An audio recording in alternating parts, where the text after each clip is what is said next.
I am Vanessa, 33 years old, and my older sister Courtney loved reminding everyone that her new house was the absolute pride of our family. My parents loudly agreed that I would never reach her level of success, so I stayed quiet and let them enjoy their delusion. At her lavish housewarming party, Courtney actually handed me a 4,500 catering bill and called it my entry ticket to high society. I did not argue. I just handed over my card and smiled. What they did not know was that while they were laughing at my expense, my lawyer was finalizing the paperwork to buy the exact debt that was pulling their precious mansion underwater. Before I continue this story, let me know where you are watching from in the comments below. Hit like and subscribe if you have ever had to outsmart a toxic family that constantly underestimated your worth. Growing up in our household meant learning early on that affection had a price tag. My parents, Patricia and Richard, treated love like a corporate bonus, and Courtney was their star employee.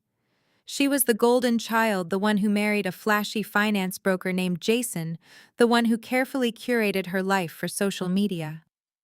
I was just the disappointment, who worked an administrative job at a property management firm. At least that was the story they liked to tell their friends at the country club. The truth was that I was the founder and chief executive officer of a real estate investment trust worth hundreds of millions of dollars. I simply chose not to advertise my wealth to a family that measured human value by the logo on a handbag. The invitation to Courtney's housewarming party arrived with a strict dress code and a list of approved gifts. She and Jason had just moved into the Crestview Estates, one of the most exclusive gated communities in the state. To keep up appearances, I deliberately drove my battered 2012 Honda Civic to the event. It was my reliable shield against their endless demands for money. When I pulled up to the massive wrought iron gates of the estate, the security guard eyed my car with clear suspicion until I gave my name. The drive up to Courtney's property was lined with manicured oak trees and towering street lamps. Her house sat at the end of a long cul-de-sac, a sprawling 3.5 million modern mansion that looked like it belonged in an architectural magazine. I turned my car into the wide driveway, which was paved entirely with imported white marble. Before I could even put the car in park, the front door swung open. My father, Richard, marched out closely, followed by Jason, who was adjusting the cuffs of a tailored suit and flashing a watch I knew he could not actually afford. My father did not offer a greeting. He marched straight to my driver's side window and tapped aggressively on the glass. "Vanessa, what on earth are you doing?" he demanded. The second I rolled the window down. "You cannot park that eyesore here." I looked at the massive empty driveway. "There is plenty of space, Dad." I made sure to pull all the way to the side. Jason let out a loud, mocking laugh, leaning against the marble pillar of the entryway. "Come on, Vanessa. Look at this driveway. It is imported Italian stone. Your car is dripping oil and ruining the entire aesthetic of the property. We have important investors coming today. I cannot have them pulling up and seeing a rust bucket parked outside my front door. It makes us look like we are running a charity." My father nodded in furious agreement. "Jason is right. You need to move this car immediately. There is a visitor lot just outside the main gates of the community. Park it there and walk back." I stared at them, calculating the distance. The main gates were 2 miles down a steep, winding hill. "You want me to walk 2 miles uphill in heels? Because my car does not fit your aesthetic." "It builds character," Jason sneered, waving his hand as if shooing away a stray animal. "Consider it your workout for the day. Now chop chop. The caterers need this space clear." I could have fought them. I could have pointed out that my car was not leaking a single drop of anything, or that public street parking was perfectly legal. But arguing with my family was like talking to a brick wall. I simply rolled the window back up, shifted into reverse, and drove the 2 miles down the hill. The walk back was brutal. The afternoon sun beat down on my shoulders and my heels blistered my feet with every step. But with every grueling minute that passed, my resolve hardened. They wanted to play a game of status and power, completely unaware that they had invited a shark into their shallow pool. By the time I finally reached the front door again, I was sweating and my feet were aching. I pushed open the heavy mahogany doors and stepped into the foyer. The house was loud packed with people holding crystal champagne flutes and picking at expensive appetizers. My mother Patricia spotted me immediately. She detached herself from a group of wealthy-looking women and marched over, her eyes scanning me from head to toe with profound disappointment. "Look at you," she hissed, grabbing my arm and pulling me into the hallway. "You are sweating like a farm animal. Could you not have bothered to make an effort today?" "Dad and Jason made me park at the visitor lot and walk 2 miles," I said, keeping my voice entirely level. "Well, what did you expect?" My mother scoffed. "You insist on driving that embarrassing vehicle. Honestly, Vanessa, you are 33 years old. It is time to get a real career instead of pushing papers for some nameless landlord." Before I could respond, a waiter walked by carrying a tray of champagne and crystal flutes. I reached out to take one, desperate for a drink after the long walk, but my mother slapped my hand away. "Do not be ridiculous," she scolded. "Those glasses cost $200 each. Knowing your clumsy streak, you will drop it, and I am not paying for the damage." She turned to a nearby catering station, picked up a cheap red plastic cup used for mixing cocktails, filled it with tap water, and shoved it into my hands. "Here, stick to this. And try to stay out of the background when the professional photographer is taking pictures. We want everything to look cohesive." I gripped the red plastic cup, staring at my own mother. She turned on her heel and glided back to her friends, laughing brightly, as if she had not just treated her own daughter like a stray dog. I took a slow sip of the warm tap water. The disrespect was so casual, so deeply ingrained in their daily routine, that it no longer broke my heart. It just fueled my strategy. I made my way to the living room, trying to stay out of the way. But Courtney had other plans. My sister was in her element. She wore a designer dress that hugged her perfectly, her hair styled in expensive waves. She was holding her phone up on a selfie stick, walking through the crowd and talking loudly to her live audience on social media. "And this is the main entertaining space," Courtney beamed at the camera, gesturing to the vaulted ceilings. "Jason and I really wanted a space that screamed quiet luxury. We are so blessed to be able to host our friends in such an incredible environment." She spun around, panning the camera across the room until she spotted me standing near the wall with my plastic cup. A wicked gleam flashed in her eyes.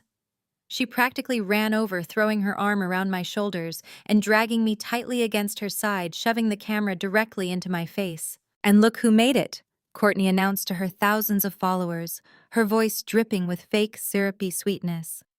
"This is my little sister Vanessa. You guys are always asking about my family." Vanessa still rents a tiny little apartment across town, but we always make sure to include her in our blessings. It is so important to stay grounded and open your doors to the less fortunate, right, V? She squeezed my shoulder so hard, her nails dug into my skin. She was using me as a prop, a pathetic contrast to make her own success look even more spectacular to an audience of strangers. I looked directly into the camera lens. "Your generosity is truly staggering, Courtney, especially considering how you finance it." Courtney's smile faltered for a fraction of a second, but she quickly pulled the camera away, letting out a loud, forced laugh. "Oh, she is just so quirky.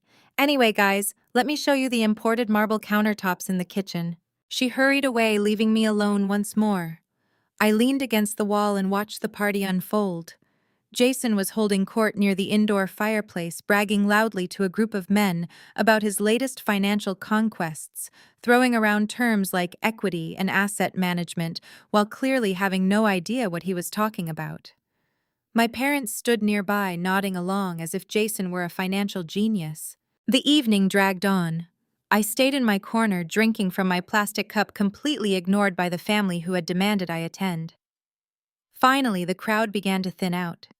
The caterers started packing up their silver trays and folding the linen tablecloths. I moved toward the front door, ready to begin the long hike back to my car. "Not so fast, Vanessa." I turned around. Courtney was marching toward me, flanked by Jason and my parents. The fake camera-ready smile was completely gone from her face, replaced by a hard, calculating glare. She held out a leather-bound billfold.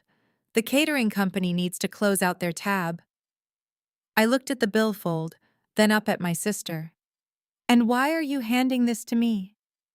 Jason stepped forward, crossing his arms over his chest. Because you are paying for it. Consider it an entry fee. My mother nodded in agreement. We let you come here, eat our food, and experience how truly successful people live. The least you can do is cover the catering. It is only fair, Vanessa. You have zero expenses living in that little shoebox of yours. I opened the billfold. The total printed at the bottom was exactly $4,500. They had ordered premium seafood, top-tier alcohol, and an entire dessert bar, and now they expected me to foot the bill. Courtney smirked, clearly enjoying the moment. What is wrong? Cannot afford it. I guess you will just have to call your bank and beg for a credit limit increase. Do not worry, we will wait. They thought they had me trapped. They thought they were humiliating me, exposing me as a broke, pathetic failure who could not even afford a dinner party. I did not argue. I did not raise my voice. I simply opened my purse, pulled out a heavy matte black metal card, and placed it inside the billfold. Hand this to the catering manager, I said calmly. Courtney stared at the card. It was an exclusive Centurion card, available only by invitation to high-net-worth individuals. But Courtney, blinded by her own arrogance, did not recognize it. She just rolled her eyes and snatched the folder. Look at this fake piece of plastic, she scoffed to Jason. She probably got it from one of those scam websites trying to look rich. Let us see how fast it gets declined. Jason laughed maliciously. I hope they do not call the cops on you for fraud, Vanessa. They walked the billfold over to the catering manager. I stood exactly where I was watching them. Less than a minute later, the manager processed the payment. The machine chimed a successful approval. He handed the receipt and the card back to Courtney, thanking her for the generous tip I had included. Courtney marched back over, her face flushed with confusion and anger. She practically threw the card at my chest.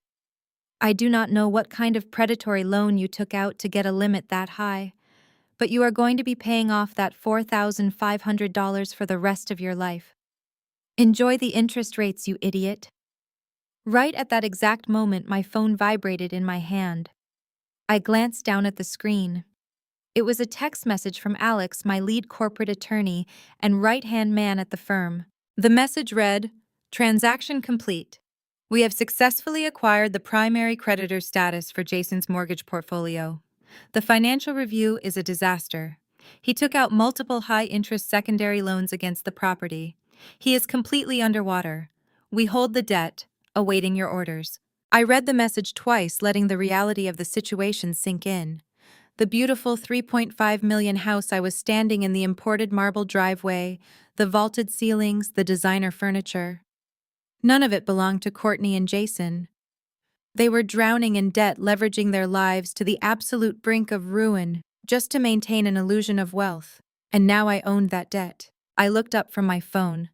My father was glaring at me, tapping his foot impatiently. Well, you paid your dues. Now get out. We have actual important guests coming for a private after-party, and we do not need you lingering around bringing down the mood.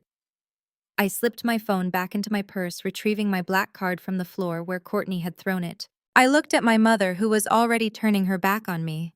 I looked at Jason, who was adjusting his fake luxury watch. And finally, I looked at Courtney, who was standing in the middle of a mansion she did not actually own. You are right, Courtney, I said, my voice dangerously soft. I really did get to experience how successful people live today. It has been incredibly educational. I turned around and pushed open the heavy mahogany doors, stepping out into the cool evening air. The 2-mile walk back to my car did not bother me anymore. I had all the time in the world. The trap was set, the locks were secured, and my family had absolutely no idea that the ground beneath their feet had just collapsed. Tuesday morning brought the crisp, relentless energy of a new business week. I stood by the floor-to-ceiling windows of my corner office, looking out over the downtown skyline. My real estate investment firm operated from the top 3 floors of a commercial high-rise I had purchased outright 2 years ago. The aesthetic here was exactly what Courtney pretended to have: authentic, quiet power. My desk was free of clutter save for a single tablet and a stack of morning correspondence my assistant had just delivered. I flipped through the envelopes, sorting past quarterly revenue reports and acquisition proposals, until a heavy cream-colored envelope caught my eye. The return address featured a gaudy gold crest, the Crestview Estates Homeowners Association. I sliced the envelope open and unfolded the thick stationery. The language was aggressively formal, the kind of aggressive phrasing only a suburban neighborhood board could muster when they felt their authority was absolute. It was a formal notice of trespass and permanent ban. The letter stated that due to a recent incident involving a derelict and unauthorized vehicle leaking hazardous fluids onto private community property, I was hereby permanently barred from entering the Crestview Estates. It cited community bylaws regarding visual pollution and maintaining the prestige of the neighborhood. The final paragraph included a barely veiled threat that local law enforcement would be called immediately if I attempted to breach the security gates. It was signed by the HOA president, but the petty, vindictive wording had Courtney written all over it. She had actually gone out of her way to officially ban me from her neighborhood, likely claiming my car was an environmental hazard just to stroke her own fragile ego. Most people would have been furious. Most people would have called their sister and engaged in a screaming match. I simply pressed the intercom button on my desk. "Alex, step into my office for a moment," I said. Less than 30 seconds later, Alex walked in. He was my co-founder and lead legal counsel, a man whose tailored suits matched his razor-sharp legal mind. He thrived on corporate warfare just as much as I did. He took one look at my face and sat down in the leather chair opposite my desk. "Who are we destroying today?" he asked casually, pulling out his tablet. I slid the cream-colored letter across the polished wood of my desk. Alex picked it up, his eyes scanning the aggressive paragraphs. A sharp bark of laughter escaped his lips. "Visual pollution," Alex read aloud, shaking his head. "They banned you because of your Honda. I have to admit, the sheer audacity of this homeowner association is almost impressive. They actually categorized you as a security threat. I assume your sister put them up to this." "She absolutely did," I replied, leaning back in my chair. "She wants to make sure I know my place. She thinks this little piece of paper proves she holds the keys to the kingdom." "So do we send a cease and desist?" Alex asked, his fingers already hovering over his screen. "I can draft a harassment notice by noon.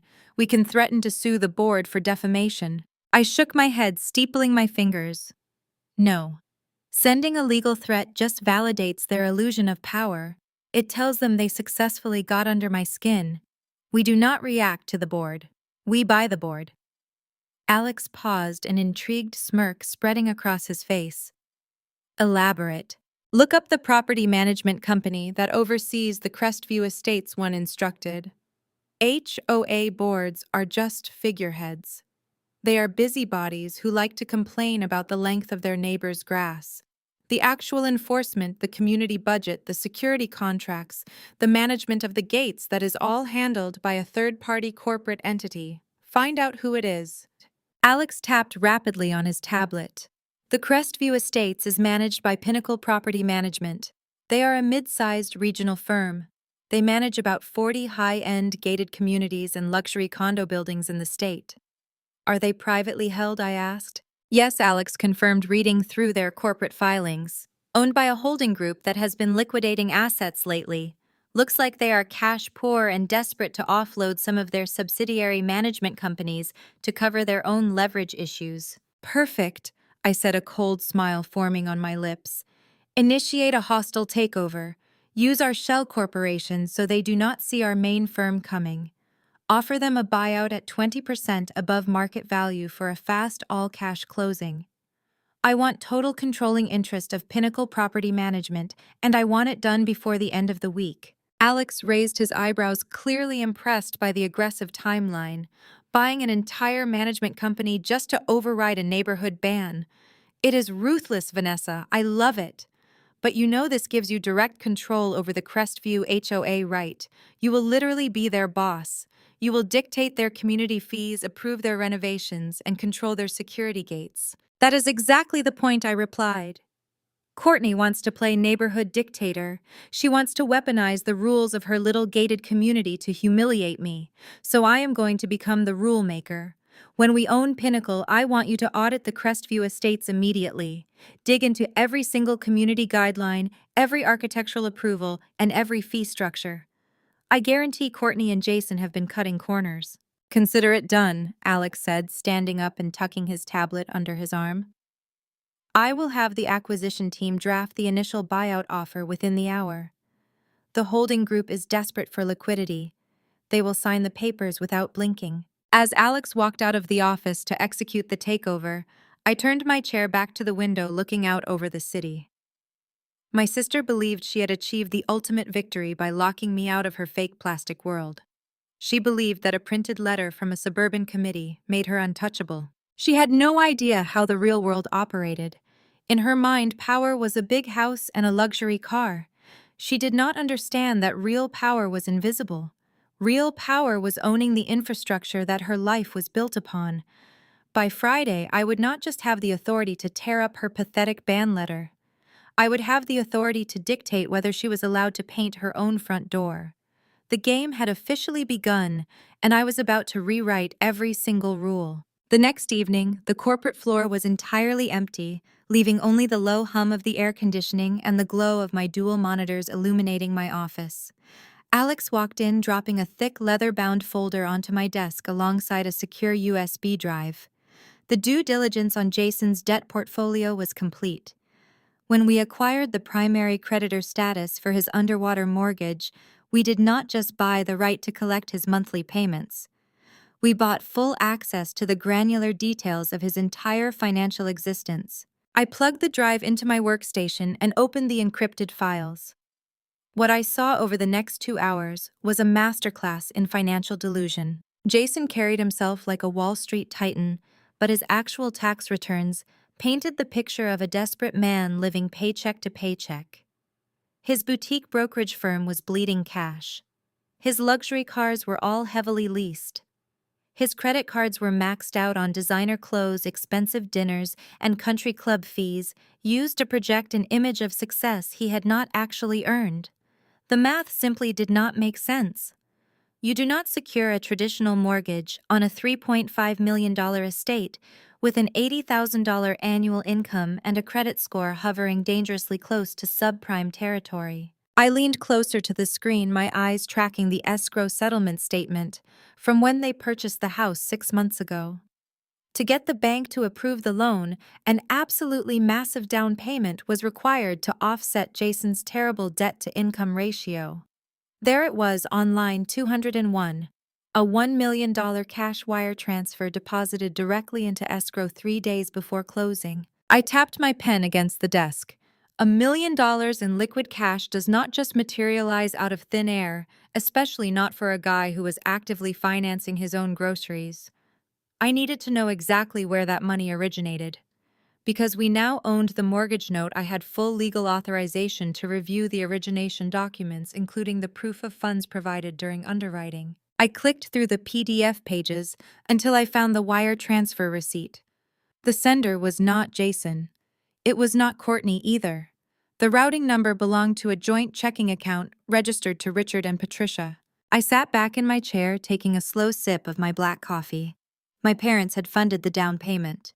On the surface, it was just another classic example of them bailing out their golden child. But the math was still fundamentally broken. I knew my parents' financial reality. Richard was a mid-level regional director who spent far too much of his salary maintaining his status at the local golf club. Patricia had never worked a day in her adult life, treating shopping as her primary occupation. They lived comfortably, but they absolutely did not have $1 million sitting idle in a checking account. I pulled up the county property tax database, a public record system I navigated daily for my firm. I searched my parents' residential address. The charming colonial-style house I had grown up in, the one they proudly claimed was entirely paid off, had a recent lien recorded against it. 7 months ago, right before Courtney closed on her mansion, Richard and Patricia had taken out a massive home equity line of credit. They had leveraged every single ounce of equity in their own home, borrowing against the roof over their heads, to the absolute maximum limit. They pulled out $500,000, essentially mortgaging their own retirement to fund Courtney's suburban palace. But $500,000 was only half of the down payment. I needed to find the remaining $500,000. I returned to the wire transfer origination file, looking closer at the account history my parents had submitted to the underwriter to prove the funds were seasoned. The bank statements showed a sudden influx of $500,000 transferred into their checking account just a week prior to the escrow wire. I traced the source account number listed on the deposit. The account designation read, "The Grandfather Educational Trust Account," ending in 0414. The air in my office suddenly felt very still. I knew that account number. I had memorized it when I was 17 years old. The documents on my screen blurred for a fraction of a second, as a memory from 15 years ago forced its way to the surface. It was the summer before my freshman year of college. I was sitting at the formal dining table clutching my acceptance letter to a prestigious out-of-state university. My grandfather, before he passed away, had explicitly established an educational trust fund meant to cover tuition for his grandchildren. I remembered looking at my father across that table asking for the paperwork to disburse the funds for my first semester. Richard had looked me dead in the eye, his face completely unreadable, and told me the money was gone. He claimed the stock market had taken a bad turn, the investments had crashed, and the trust was entirely wiped out.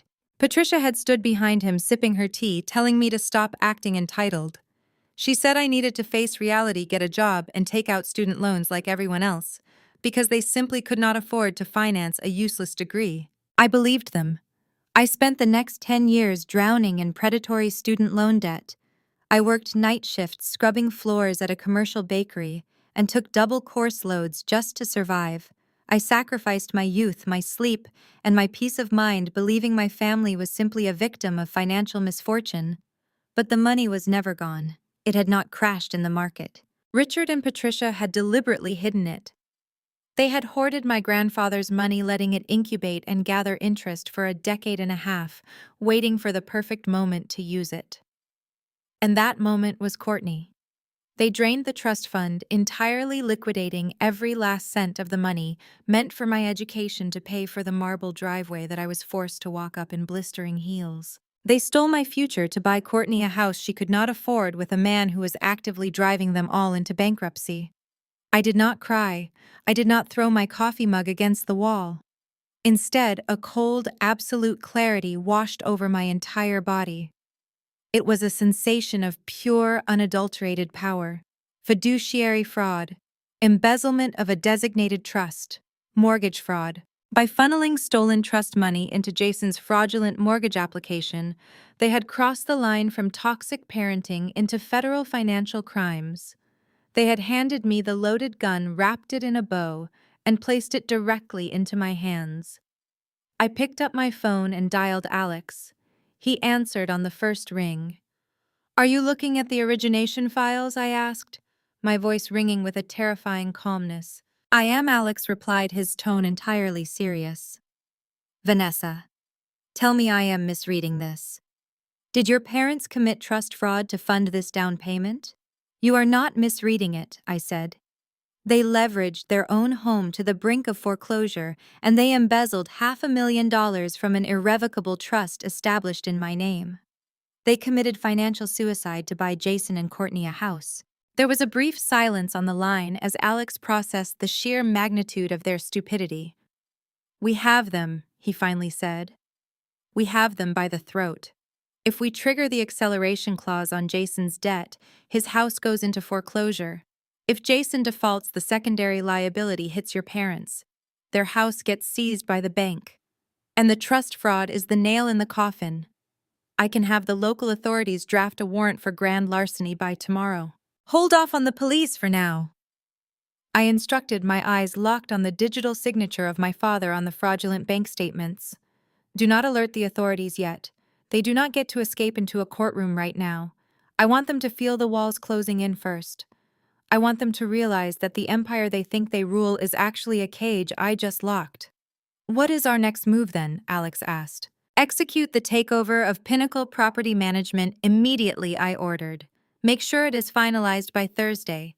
Once we own the HOA, I want you to comb through the community blueprints for the Crestview Estates. Find every single architectural violation Jason and Courtney have committed. I want maximum fines levied against their property address. Squeeze their daily cash flow until they start suffocating. They are going to need money and they are going to get desperate. I hung up the phone and looked back at the monitors. My family thought they had won. They thought they had secured their place in high society by stepping on my neck. They believed their secrets were buried safely in the past. I pressed print on the wire transfer documents and the trust fund account statements. The printer hummed to life, churning out the physical evidence of their betrayal. I gathered the papers, aligned the edges perfectly, and placed them into a sleek black folder on my desk. They wanted to treat me like a peasant who was lucky to be allowed in their presence. They were about to learn what happens when the peasant quietly buys the entire kingdom. By Thursday afternoon, the ink on the acquisition documents was completely dry. I sat at my desk looking at the finalized corporate filings Alex had just placed in front of me. Pinnacle Property Management, the entity that governed the day-to-day operations of the Crestview Estates, now belonged entirely to my real estate investment trust. I was officially the supreme authority over the neighborhood that had just banned me. I did not waste a single second. My first executive directive to the management team was to enforce the community bylaws with zero tolerance, specifically regarding unauthorized exterior construction. Alex had already dispatched an architectural compliance officer to Courtney's property. They slapped a bright red stop work order right on her freshly painted front door, accompanied by an immediate $1,000 daily fine for an unapproved massive backyard pool excavation. Right on cue, my cell phone vibrated across the polished surface of my desk. The caller ID flashed a name I had not seen on my screen outside of mandated holidays. It was Patricia. I let it ring 3 times, savoring the moment before finally pressing accept. I leaned back in my chair and kept my voice perfectly flat. "Hello, Mother. Vanessa, darling," Patricia said. Her voice was dripping with that artificial, sugary warmth she only used when she was backed into a corner and needed something from a sales associate. There was no apology for the humiliating catering bill incident. There was no mention of the 2-mile walk she had forced me to endure.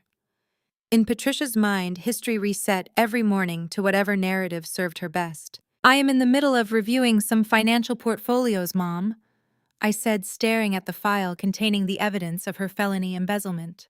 "What do you need?" Patricia sighed dramatically into the receiver, the sound of a woman pretending to carry the weight of the world. "It is your sister. She is having an absolutely dreadful week, Vanessa. Some petty, jealous busybody on the neighborhood board reported her new infinity pool project. They issued a stop work order and are demanding extortionate fees to approve the permits. The contractor had a fit and walked off the job site. It is a complete disaster." I tapped my pen against the mahogany desk, biting the inside of my cheek to keep from laughing out loud. "How tragic," I replied evenly. "It sounds like they should just pay the fees and hire a new contractor." "Well, that is the thing," Patricia said, her voice dropping an octave into a conspiratorial whisper. "Jason is a financial genius, as you know, but his capital is tied up right now. He just moved a massive amount of liquidity into a high-yield offshore venture. It is brilliant for their long-term portfolio, but it leaves them slightly cash poor for this ridiculous neighborhood emergency. They need liquid funds today to grease the wheels and get the construction moving again before the backyard turns into a mud pit." The lies flowed from her mouth so effortlessly it was almost a biological reflex. Jason did not have offshore accounts. Jason had a failing brokerage, a mountain of maxed-out credit cards, and a mortgage that was suffocating him. He was completely broke, and the contractor had clearly walked off the job because Jason's checks were bouncing. "And how exactly does Courtney's mud pit involve me?" I asked. Patricia clicked her tongue, annoyed that I was not immediately volunteering my services. "Family helps family, Vanessa. Your father and I would step in, but our assets are also strategically locked up at the moment. We need you to go down to your local credit union this afternoon." "Go to the credit union for what I asked," my voice chilling slightly. "To take out a personal signature loan," Patricia commanded, abandoning the sweet act entirely. "Nothing crazy. $60,000 should cover the contractor fees, the permit penalties, and leave a little extra for Courtney to upgrade the patio tile. I stared at the city skyline outside my window, genuinely awestruck by the sheer, unadulterated audacity of the woman on the other end of the line. You want me to take out a $60,000 unsecured personal loan in my name to pay for my sister's swimming pool, I clarified, making sure I heard her correctly. Do not be so dramatic, Patricia scoffed. You live like a nun in that tiny apartment.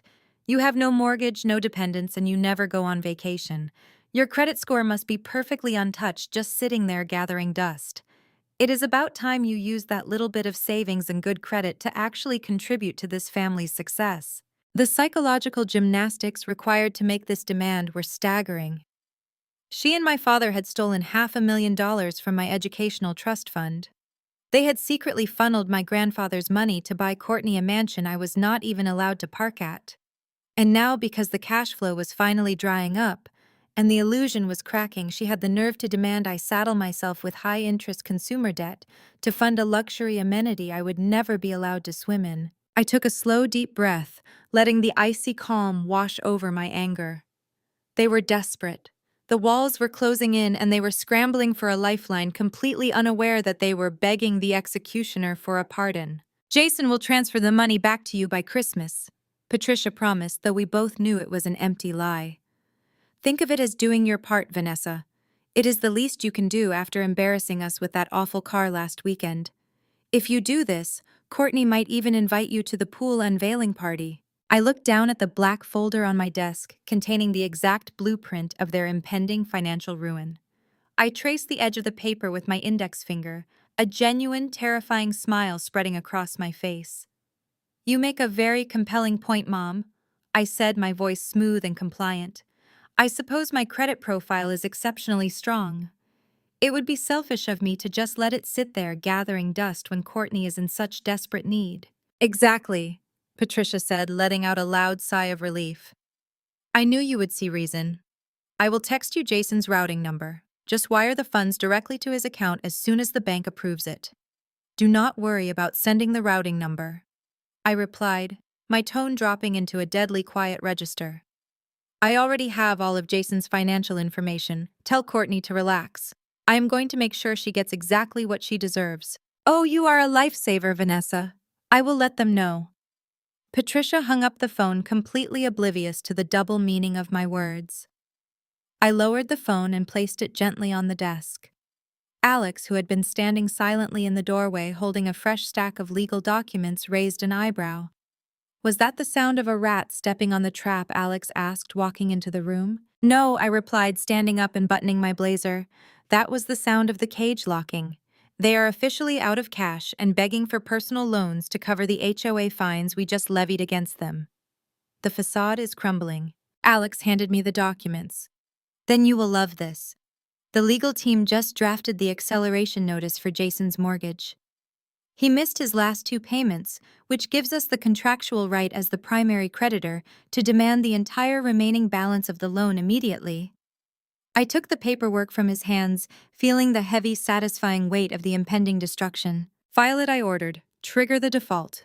Freeze their accounts and initiate the foreclosure proceedings on both Jason's mansion and my parents' house.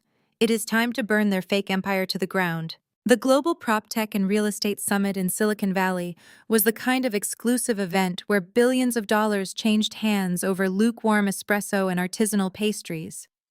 This was not a local networking mixer for suburban real estate agents selling 3-bedroom homes. This was the apex of institutional wealth. The attendees were venture capitalists, private equity titans, and founders of massive real estate investment trusts. People like me. Alex and I had flown in on the company jet on Wednesday morning. As a primary keynote speaker and a major player in the commercial property sector, my badge had a solid gold VIP stripe that granted me access to the closed-door sessions where the actual deals were made. I wore a tailored slate gray suit that spoke of quiet, undeniable authority, blending perfectly into the sea of stealth wealth. I was not there to show off. I was there to secure a $50 million tech integration for my firm. During the mid-morning networking break, I stepped out of the private executive lounge to grab a bottle of sparkling water from the main lobby. The cavernous atrium of the convention center was buzzing with frantic energy. You could always smell the desperation at these events. It radiated from the bottom-tier attendees who had somehow managed to scrounge up the exorbitant entry fee, hoping to corner a billionaire in the hallway and pitch their failing startups. And there, standing near a faux marble column and sweating profusely through a cheap, poorly fitted blazer, was my brother-in-law. Jason looked terrible. The confident, arrogant swagger he had paraded at Courtney's housewarming party had completely evaporated. His shoulders were slumped, his tie was slightly crooked, and he was clutching a stack of glossy promotional folders like a life preserver. He was cornering a group of severe-looking private equity investors talking a mile a minute. Even from 50 feet away, I could read the aggressive rejection in the investors' body language. They were glancing at their watches, giving short, dismissive nods, and actively trying to step around him. Jason was desperately trying to secure a capital injection to save his boutique brokerage. He was pitching a sinking ship, begging for a lifeline to cover the massive debt portfolio that I now personally owned. It was a spectacular display of humiliation. I watched with quiet fascination as the lead investor finally held up a hand, cut Jason off mid-sentence, and walked away without taking his folder. Jason slumped against the column, running a shaky hand through his thinning hair. As he turned to scan the room for his next victim, his eyes locked onto mine. For a fraction of a second, absolute confusion crossed his face. He blinked hard as if trying to clear a mirage. Then the familiar toxic arrogance flooded back into his features, a desperate defense mechanism to mask the public rejection he had just suffered. He straightened his tie, puffed out his chest, and marched directly toward me, abandoning his post at the column. Vanessa. Jason sneered, his voice loud enough to turn the heads of a few nearby tech developers. What on earth are you doing here? I took a slow sip of my sparkling water, my expression entirely neutral. Hello, Jason. I am just attending the summit. He let out a sharp, derisive laugh that sounded more like a bark of panic. Attending the summit. Do you have any idea what a ticket to this conference costs? This is an executive-level event for serious venture capitalists and high-net-worth developers, not administrative assistants who commute in a decade-old Honda. He looked me up and down, his eyes lingering on my tailored suit, trying to find a flaw to exploit. He completely missed the gold VIP stripe on my lanyard, which was tucked slightly beneath my lapel to avoid unwanted solicitations. Are you lost? He asked, his tone dripping with condescending venom. Seriously, Vanessa, they are not hiring cleaning staff here. And if you somehow manage to sneak in to steal free pastries from the catering table, I suggest you leave before security asks to see your credentials. You are going to embarrass yourself. I stood perfectly still, letting his pathetic insults wash over me. The irony of the situation was so profound it was almost poetic. Here stood a man who was weeks away from total financial ruin, a man whose mortgage was currently in my acceleration pipeline, a man who had just begged my mother for a predatory loan to fix a swimming pool he built on my property, and he was trying to humiliate me by calling me a janitor. Jason leaned in closer, his cheap cologne failing to mask the sour smell of stress sweat. Look, I get it. You are obsessed with Courtney and my success. You want to see how the other half lives. But stalking my industry events is just sad. Go back to your little cubicle, Vanessa. Let the adults handle the real money. I did not raise my voice. I did not defend my career. I did not tell him that my company was currently negotiating a merger worth more than he would earn in 1,000 lifetimes. I simply looked at his shaking hands, noticing how tightly he was gripping those worthless promotional folders. You look tired, Jason, I said, my voice dropping into a register of icy, absolute calm. Are the interest rates keeping you up at night? Jason froze. The smug smile vanished from his face, replaced by a sudden sharp flash of genuine panic. His eyes darted back and forth, trying to process how I could possibly know about his financial distress. What are you talking about? He stammered, his bravado cracking instantly. My business is booming. I am here expanding my global network. I offered him a soft, razor-sharp smile. Of course you are. Expanding your network is vital, especially when your local credit lines dry up and your contractors start walking off the job. I hope you find the liquidity you are desperately searching for today. The clock is ticking after all. I did not wait for his response. I turned on my heel, the click of my stilettos echoing sharply against the polished floor. I walked away, leaving him standing alone in the middle of the atrium, his mouth hanging slightly open. As I approached the entrance to the private executive lounge, a pair of imposing security guards stepped forward to check credentials. I did not break my stride. I simply lifted my lanyard, exposing the solid gold VIP badge. The guards immediately stepped aside, pulling open the heavy frosted glass doors to grant me entry into the inner sanctum. I glanced over my shoulder one last time before the doors closed behind me. Jason was still standing exactly where I had left him.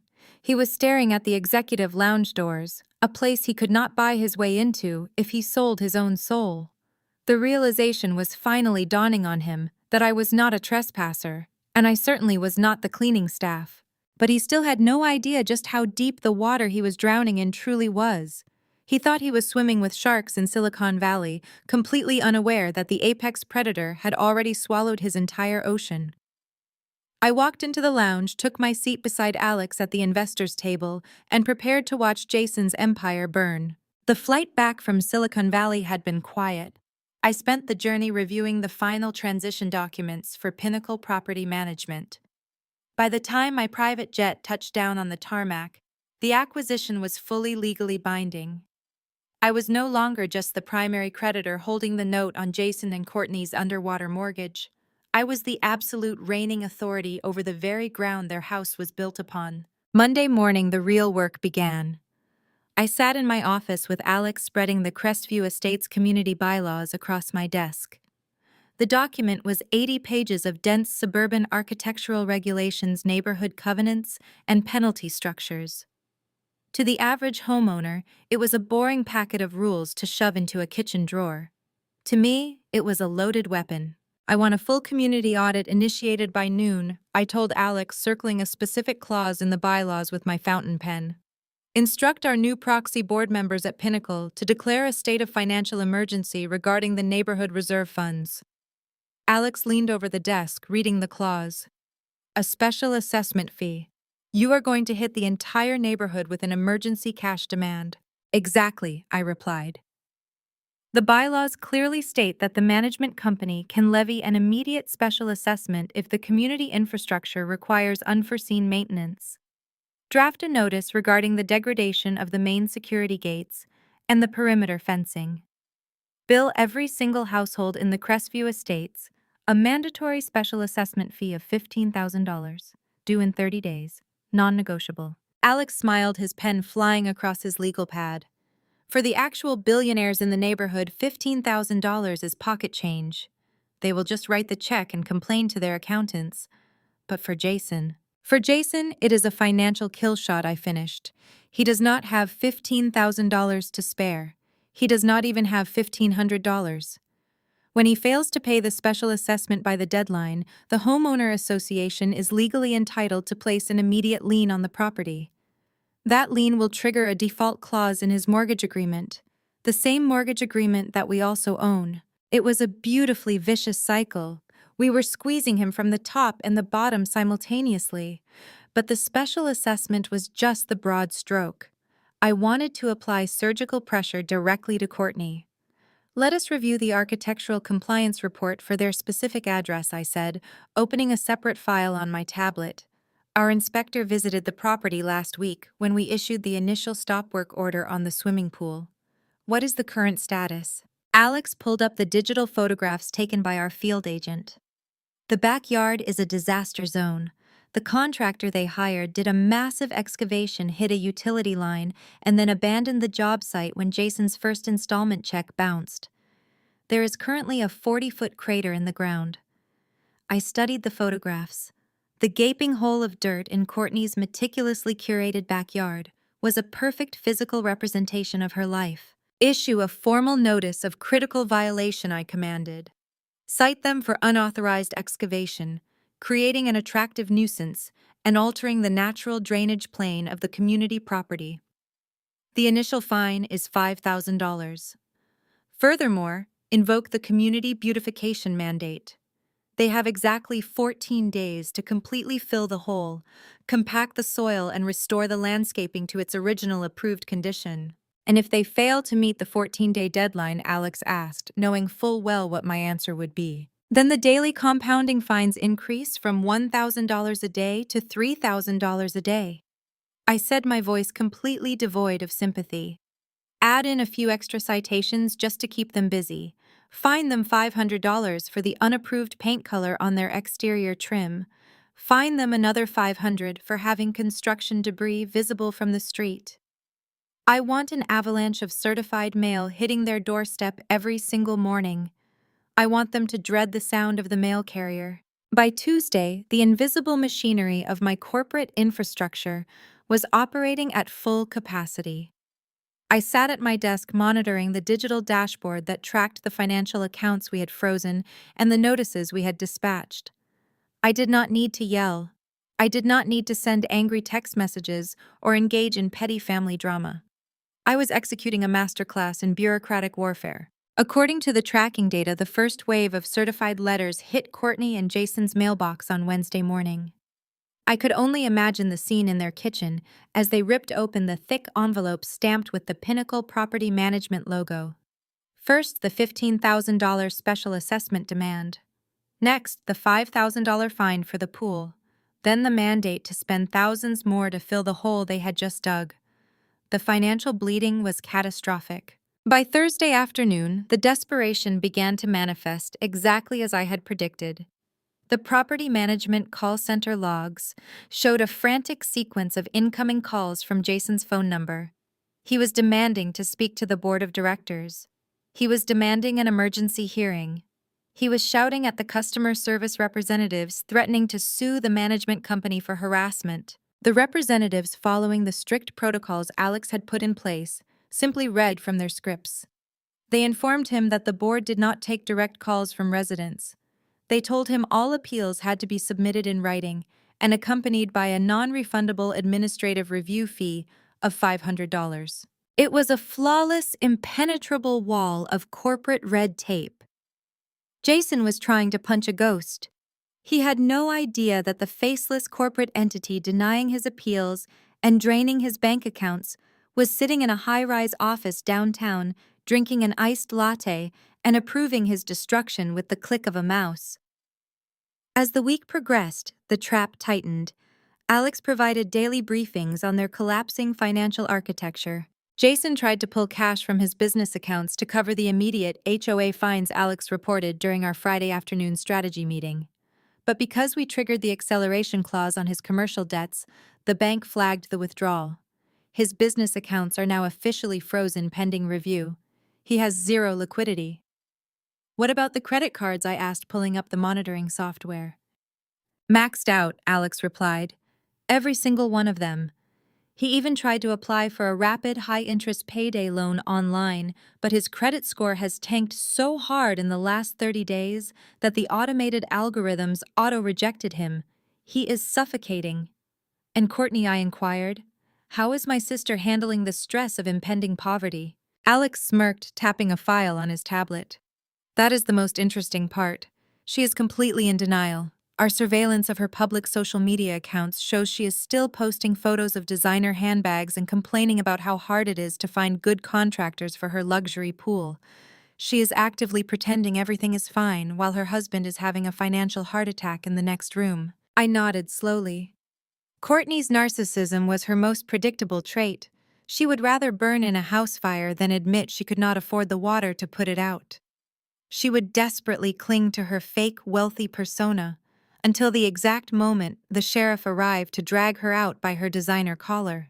Keep the pressure on, I ordered. Do not let up for a single second. Deny every extension request they submit to the HOA. When the 14-day deadline to fill that pool excavation expires, hire our own corporate landscaping crew to go in and fill the hole forcibly. Then bill the cost of the labor directly to their property tax ledger as a mechanic lien. Alex wrote down the instructions, his expression mirroring my own cold satisfaction. You are burying them alive with paperwork. I am teaching them the true cost of their arrogance, I corrected him. They stole from me to build a castle of sand. I am simply letting the tide roll in. The weekend arrived and my phone remained silent. There were no calls from my mother demanding I take out loans. There were no group text messages from my father bragging about Jason's success. The silence from my family was deafening. It was the silence of people who were too busy bailing water out of a sinking ship to bother mocking the person standing safely on the shore. They were trapped in a nightmare of their own making, entirely orchestrated by the daughter they deemed a failure. And the best part was I had not even delivered the final blow yet. The invisible punishment was breaking their spirits, but the public execution was still to come. I leaned back in my chair, watching the sun set over the city, patiently waiting for the inevitable moment they finally cracked. The weekend passed exactly as I anticipated, filled with the absolute silence of a family too busy drowning to ask for a life preserver. Monday morning arrived with a sharp electric tension in the air. I walked into my office, setting my briefcase on the desk, and immediately pulled up the digital dashboard tracking Jason and Courtney's financial ruin. Alex walked in a few minutes later, holding a fresh cup of coffee and a grim smile. He sat in the chair across from me and opened his briefing folder. The 14-day deadline for the pool excavation expires in exactly 48 hours, Alex reported, his voice crisp and professional.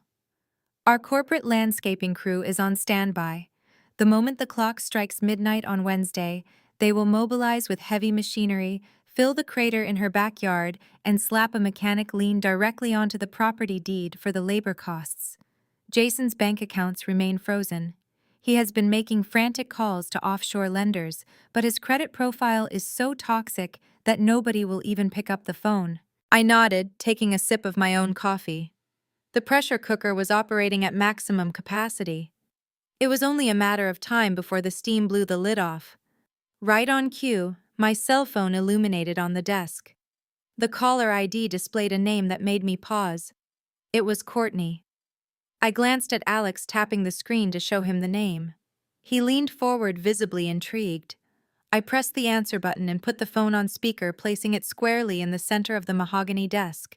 "Hello, Courtney," I said, keeping my voice light and entirely unbothered.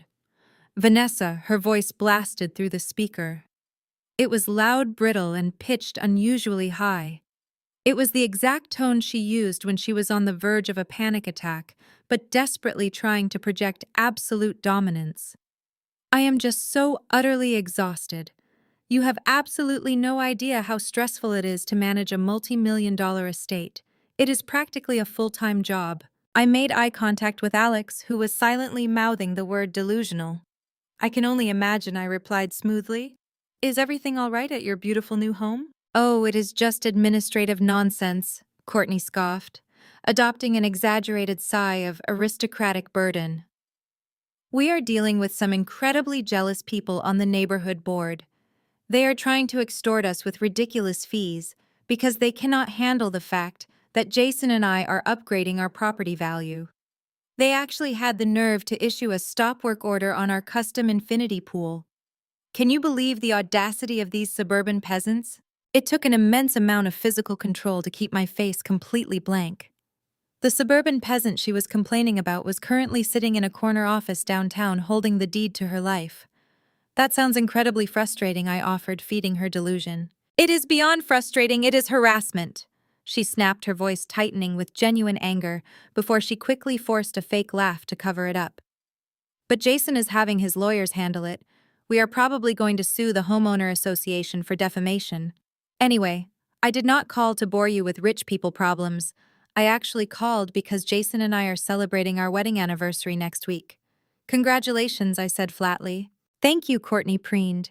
"We were originally going to host a massive catered gala in the backyard, but since the contractors are being completely incompetent and the landscaping is a temporary war zone, Mom suggested we should pivot to something more humble. An intimate family dinner, just the core group." "That sounds like a sensible alternative," I said, waiting for the inevitable trap she was setting. Courtney paused, and I could practically hear the malicious grin stretching across her face through the phone. "And honestly, it has been forever since we saw your little apartment. Or are you living in a different rat hole now? I cannot even keep track of where you rent these days. I live in the same place." I replied, my voice completely devoid of emotion. Perfect, Courtney declared, clapping her hands together. Then you should host us. If you are so capable and independent, invite the family over to your rat hole for our anniversary dinner. Let us see how miserably you live in that tiny shoebox. It will be a nice reality check for everyone. She did not stop there. The financial panic eating her alive from the inside out demanded that she project her insecurities onto me. And listen, Vanessa. Courtney continued, her tone dripping with toxic, condescending pity. I know things are probably tight for you, but if you play your cards right, clean the place up, and manage to serve decent wine instead of that cheap boxed garbage, I will lend you some money to help cover your rent this month. Jason just had a spectacular quarter at the brokerage, so we are feeling very charitable. Consider it our good deed for the year. Alex silently dropped his head into his hands, his shoulders shaking with suppressed, silent laughter. The sheer, unfathomable arrogance of her statement hung in the air. She was offering to lend me rent money using non-existent funds from a bankrupt husband, while I literally owned the crippling debt that was about to render her homeless. She was standing on the gallows offering to buy the executioner a drink. I stared at the phone, letting a long, deliberate silence stretch between us. I wanted her to feel the weight of her own arrogant challenge. You want me to host the family anniversary dinner? I finally asked, making sure to clarify the exact parameters of her trap. Yes, Courtney demanded, mistaking my silence for intimidation. Do not try to back out of it, Vanessa. Mom and Dad are already on board. We want to see your life. We want to see exactly what you have built for yourself while rejecting all of our help. Friday night, 8 o'clock. Do not make us eat off paper plates. I smiled. It was a cold, predatory smile that did not reach my eyes. I would love nothing more than to host the family this Friday, I said, my voice smooth as glass. I accept your challenge, Courtney. I will text you the address. Please tell Mom and Dad to dress appropriately. It is going to be a night you will never, ever forget. Courtney let out a sharp, mocking laugh. Just make sure you clean your bathroom, Vanessa. See you Friday. The line went dead. I reached out and tapped the screen, ending the call. Alex slowly lifted his head from his hands, wiping a tear of mirth from the corner of his eye.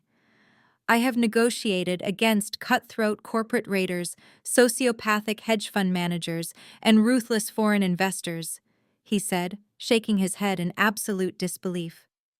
But I have never in my entire professional career witnessed someone dig their own grave with such spectacular enthusiasm. She actually offered to pay your rent. People who are drowning will grab onto anyone nearby and try to push them under just to catch a breath of air, I replied, turning my chair to face the window. She needs to see me as a failure because the terrifying reality of her own failure is closing in on her. She wants a front row seat to my supposed misery to temporarily escape her own. So, are we actually hosting them at your apartment? Alex asked, pulling out his legal pad to take notes. Because your actual penthouse requires keycard elevator access, and they will likely have a stroke in the lobby before they even reach your front door. I stood up from my desk and walked over to the large architectural map of the city pinned to the far wall. I traced my finger over the suburban grids until I found the exact layout of the Crestview Estates. No, I said, my eyes locking onto the highest elevation point of the gated community map. We are not hosting them at my penthouse. If Courtney wants to see exactly what I have built for myself, I am going to give her a front row ticket to the empire. I tapped my manicured fingernail against the largest parcel of land on the map. The Master Estate.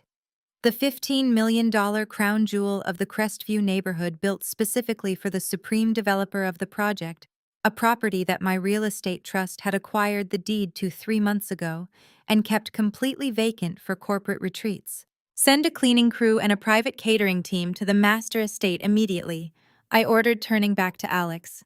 I want the dining room set for 5 people. Crystal glasses, imported linens, the absolute highest standard of luxury. Alex grinned, his pen moving quickly. And the legal documents. Finalize the foreclosure notice for Jason's mortgage, the seizure orders for his frozen accounts, and the foreclosure documents for my parents' house, I commanded, walking back to my desk. Print them on heavy stock legal paper. Put them in a black envelope. I'm going to serve them their financial death sentence over dessert. Alex stood up, gathering his files. It is going to be an absolute massacre. It is going to be justice, I corrected him. Courtney wanted to see how I live.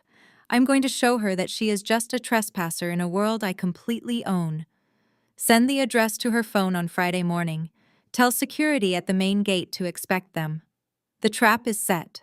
Now we wait for the rats to walk through the front door. The rest of the week unfolded exactly like a psychological case study in familial narcissism.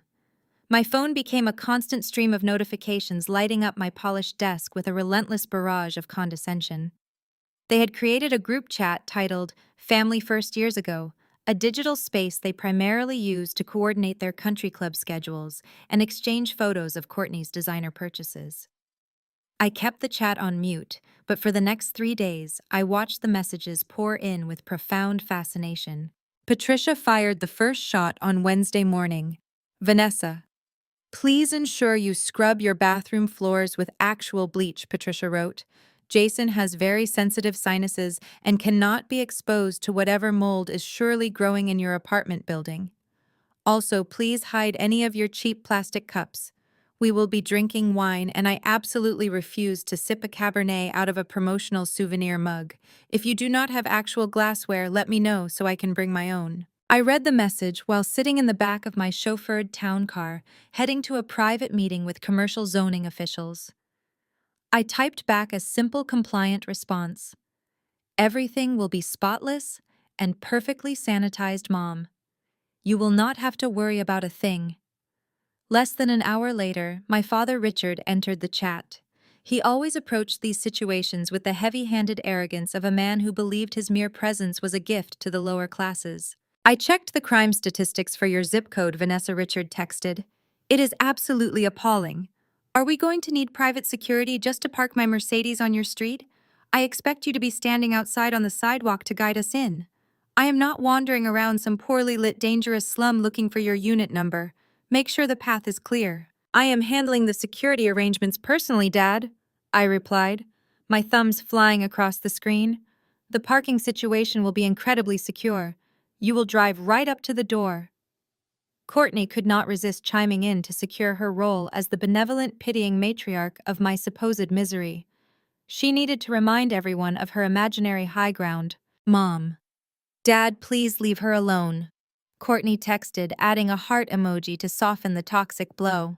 She does her best with what she has. Vanessa, if you need to borrow a nice serving platter or some decent silverware, let me know. I can send an Uber over with some of my old crate and barrel plates. I was going to donate them to a local shelter anyway, but you can have first pick. Just do not try to cook anything complicated. We do not want you burning your little kitchen down. Thank you, Courtney. I typed, a cold smile spreading across my face. But I have already arranged for a private chef to handle the menu. It will be a surprise. The chat went dead silent for a full 10 minutes. The idea that I could afford a private chef clearly short-circuited their collective brains. They could not process a reality where I was not scraping the bottom of the barrel. A private chef, Courtney finally responded. Did you hire a culinary student off a community message board? How quaint. Just make sure they wash their hands. Jason was the last to join the digital harassment campaign.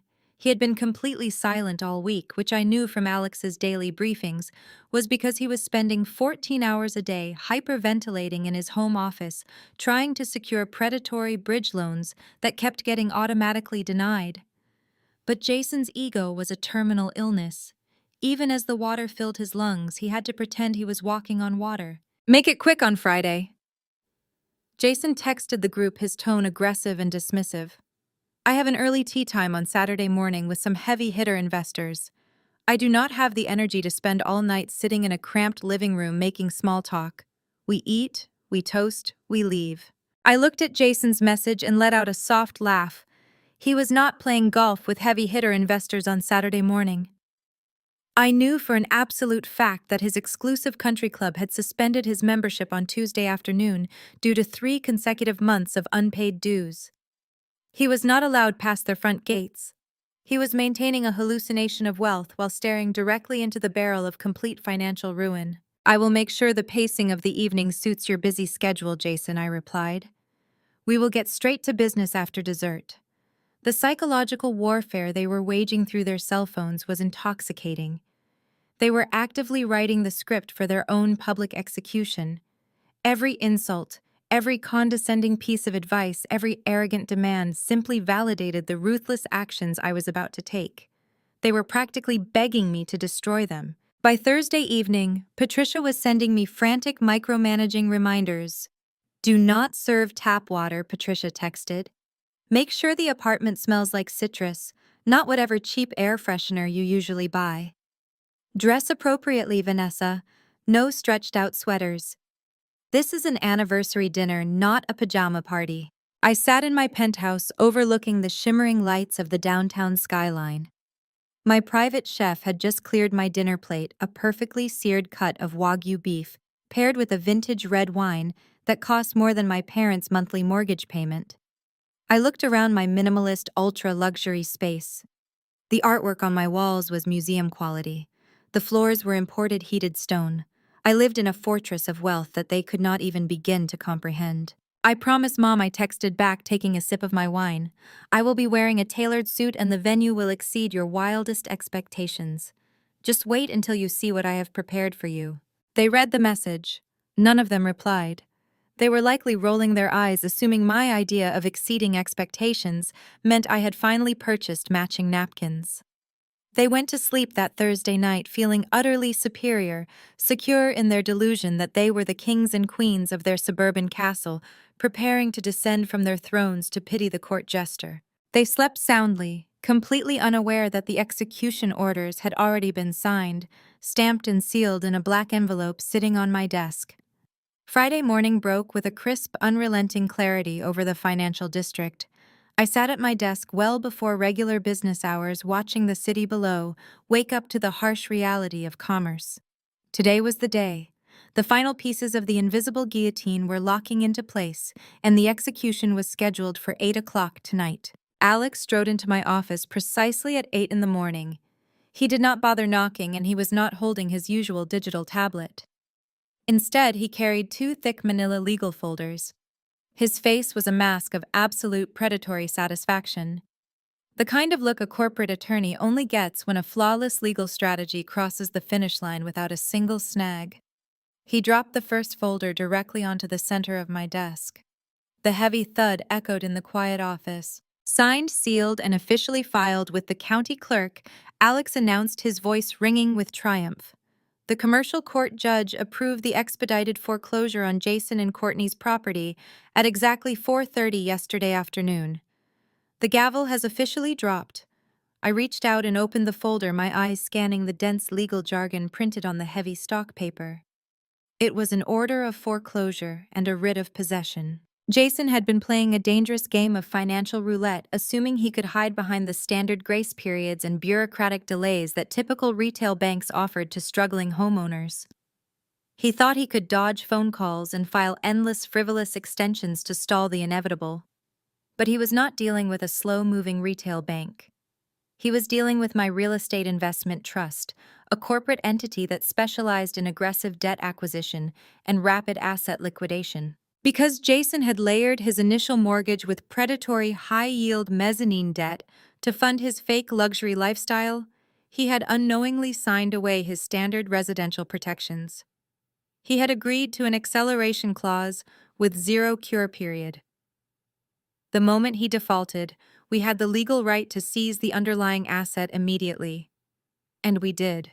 The judge reviewed his bouncing checks, his frozen commercial accounts, and the mountain of unapproved architectural fines we had slapped on the property through the homeowner association. The ruling was swift and merciless. Jason and Courtney no longer owned the $3.5 million mansion in the Crestview Estates. As of yesterday afternoon, the deed had been legally transferred to my holding company. They were officially squatters living in my house. I traced the raised seal of the county court at the bottom of the page. The sheer finality of it was intoxicating. There was no appeal process that could save them now. There was no magical loan that could reverse a finalized court order. Courtney had spent the entire week bragging in the family group chat about her high society life, completely oblivious to the fact that her name had already been struck from the property registry. The sheriff's department has the eviction orders scheduled for execution on Monday morning, Alex added, leaning against the edge of my desk. They will arrive at the property at 8 in the morning with a locksmith and a moving crew. If Jason and Courtney do not vacate the premises voluntarily, they will be physically removed from the estate and their belongings will be placed on the public curb. I nodded slowly, absorbing the brutal reality of their situation. I want to make sure the neighborhood security team is fully briefed, I instructed. When the sheriff arrives on Monday, I want the gates wide open. I want every single one of Courtney's wealthy neighbors to have a front row seat when she is escorted off the property. She used that house to belittle everyone she deemed beneath her. It is only fitting that her exit is a public spectacle. Alex smirked and slid the second manila folder across the desk. I saved the best for last. Open it. I flipped open the cover of the second file. The address printed at the top of the legal notice was not in the Crestview Estates. It was a familiar suburban address. It was the colonial-style house I had grown up in, the house my parents Richard and Patricia proudly claimed was the ultimate symbol of their lifelong financial responsibility. The notice of default and foreclosure sale. For your parents' home was also approved by the circuit court yesterday evening, Alex confirmed, pointing to the judge's signature on the second page. I stared at the document, a cold, calculated silence settling over me. This was the true cost of the golden child. My parents had been so desperate to fund Courtney's illusion of grandeur that they had committed the ultimate financial sin. They had not only embezzled the $500,000 from my educational trust fund, but they had also taken out a massive home equity line of credit on their own paid-off property to cover the rest of Jason's fraudulent down payment. What Richard and Patricia failed to understand was the aggressive nature of cross-collateralization. When Jason's financial architecture collapsed, the shockwave traveled straight up the chain. Because my parents had tied their home equity directly to Jason's underwater commercial loans, his default triggered an automatic default on their property as well. They gambled their entire retirement, the very roof over their heads, on a man who was leasing a luxury lifestyle on borrowed time. And they lost everything. The bank managing their home equity loan panicked when they saw Jason's commercial accounts freeze. Alex explained, breaking down the exact timeline of their ruin. The bank immediately called your parents' loan due in full to protect their own exposure. Richard and Patricia had 30 days to produce $500,000 in cash to satisfy the demand. Obviously, they did not have it. The bank initiated foreclosure proceedings, and because your parents committed wire fraud by using stolen trust money to inflate their original asset sheet, the judge granted the bank an expedited seizure. They are homeless, I said, saying the word aloud just to feel the weight of it in the room. Richard and Patricia. The couple who sneered at my apartment and mocked my car are legally homeless. As of this morning, yes, Alex confirmed. Their property is scheduled for public auction in 3 weeks, but the bank has already secured the rights to evict them. The eviction notices are being sent by certified mail today. They will likely find them taped to their front door by tomorrow afternoon. I closed the second folder, aligning it perfectly with the first one on my pristine desk. The trap had snapped shut with flawless precision. There were no loose ends. There were no legal loopholes they could exploit. Their financial destruction was absolute binding and entirely their own fault. They had spent my entire life telling me I was a failure. They had justified stealing my grandfather's money by convincing themselves I was a bad investment, a lost cause who would never amount to anything. They believed that pouring my stolen future into Courtney's fake empire was the smart, sophisticated play. Tonight they were going to learn the difference between pretending to be rich and actually wielding power. I opened my desk drawer and pulled out 2 thick, matte black envelopes. I had ordered them specifically for this occasion. They were heavy, expensive, and entirely ominous. I took the foreclosure order for Courtney's mansion, folded the heavy stock paper carefully, and slid it into the first black envelope.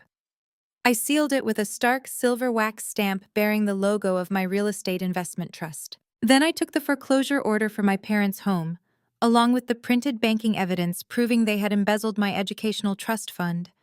I folded those documents together, ensuring the highlighted fraudulent wire transfer was the first thing they would see.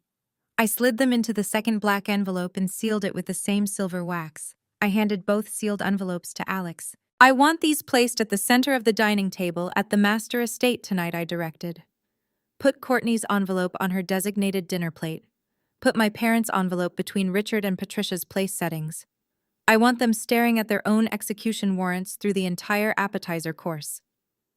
Alex took the envelopes, holding them carefully. "It is going to be an incredibly quiet ride home for them tonight. They are not going to have a home to ride back to," I reminded him. I stood up from my desk and walked over to the closet to retrieve my suit jacket. The hours were ticking down. The caterers were already at the $15 million estate, prepping the imported Wagyu beef and chilling the vintage champagne. The private security team was briefed and waiting at the gates of the community. Every single detail was orchestrated to deliver maximum psychological impact. I checked my watch.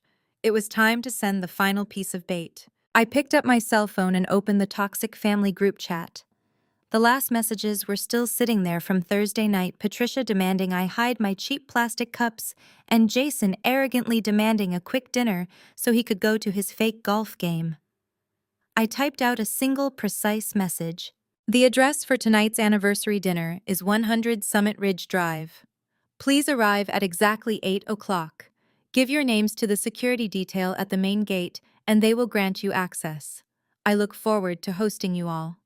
I hit send. The address I had just provided was located at the very pinnacle of the Crestview Estates. It was the highest elevation point in the entire gated community, sitting directly above Courtney's soon-to-be repossessed mansion. I watched the screen. Within 10 seconds, the little typing indicator bubbles appeared from Courtney's phone. She was reacting exactly as I knew she would. Vanessa. Courtney texted her message, arriving in a flurry of aggressive punctuation. "Are you insane? That address is inside my gated community. That is the master estate at the top of the hill. It is an exclusive vacant corporate property. Did you type the wrong address into your GPS? Or did you somehow manage to get a job catering there tonight and you are trying to sneak us in through the service entrance?" I smiled, my thumb hovering over the keypad. "I did not type the wrong address, Courtney," I replied. "Just drive up to the security gate and tell them you are there to see me. They know exactly who I am." I locked my phone and dropped it into my designer handbag. The net was fully drawn. Tonight they were going to walk through the front doors of my empire, and I was going to lock them inside their own ruin. I stepped out of my private elevator and walked into the underground executive parking garage. My driver, a quiet professional named Thomas, was already standing by the open door of my sleek black Maybach. He offered a polite nod as I slid into the immaculate leather interior. As the car smoothly merged into the Friday evening traffic, I opened my tablet one last time to verify that every single corporate lock was engaged. The banking freezes were active. The foreclosure notices were officially recorded by the county clerk. The mechanical liens were stamped directly onto their property deeds. There was absolutely no way out. The drive from the financial district to the affluent suburbs took 45 minutes. I spent the time watching the city lights blur past the tinted windows, feeling an overwhelming sense of absolute tranquility. For 33 years, my family had treated my existence as a burdensome afterthought. They had stolen my grandfather's money to build a monument to their own vanity, entirely convinced that their bloodline protected them from any real-world consequences. Tonight, they were going to learn that karma does not care about family ties. Karma cares about leverage, and I held every single ounce of it. We approached the towering wrought iron gates of the Crestview Estates, just as the sun began to dip below the horizon, painting the sky in bruised shades of purple and gold. The security guard at the booth immediately recognized my vehicle. He stood up straight, offering a sharp, respectful salute, as the heavy iron gates swung open without me needing to lower my window or state my business. I was not a resident answering to a homeowner association. I owned the company that signed his paychecks. Thomas drove us past the manicured lawns and multi-million-dollar homes, winding our way up the steep incline of Summit Ridge Drive. We glided right past Courtney and Jason's house. I glanced out the tinted window. The unapproved swimming pool crater in their backyard was partially visible from the street, surrounded by ugly orange construction fencing. It looked like a fresh, festering wound on the otherwise flawless neighborhood landscape. I did not linger on the site. My destination was much higher up the mountain. We reached the apex of the hill, pulling into the private, heavily fortified compound of the master estate. The property was a masterpiece of modern architecture, a $15 million fortress of glass steel and imported dark stone that commanded a breathtaking panoramic view of the entire valley. It was not just a home, it was a corporate asset, a physical manifestation of untouchable institutional wealth. I walked through the massive double doors into the grand foyer. The private catering team Alex had hired was operating with flawless military precision. The scent of roasted garlic truffles and expensive herbs drifted from the industrial chef's kitchen.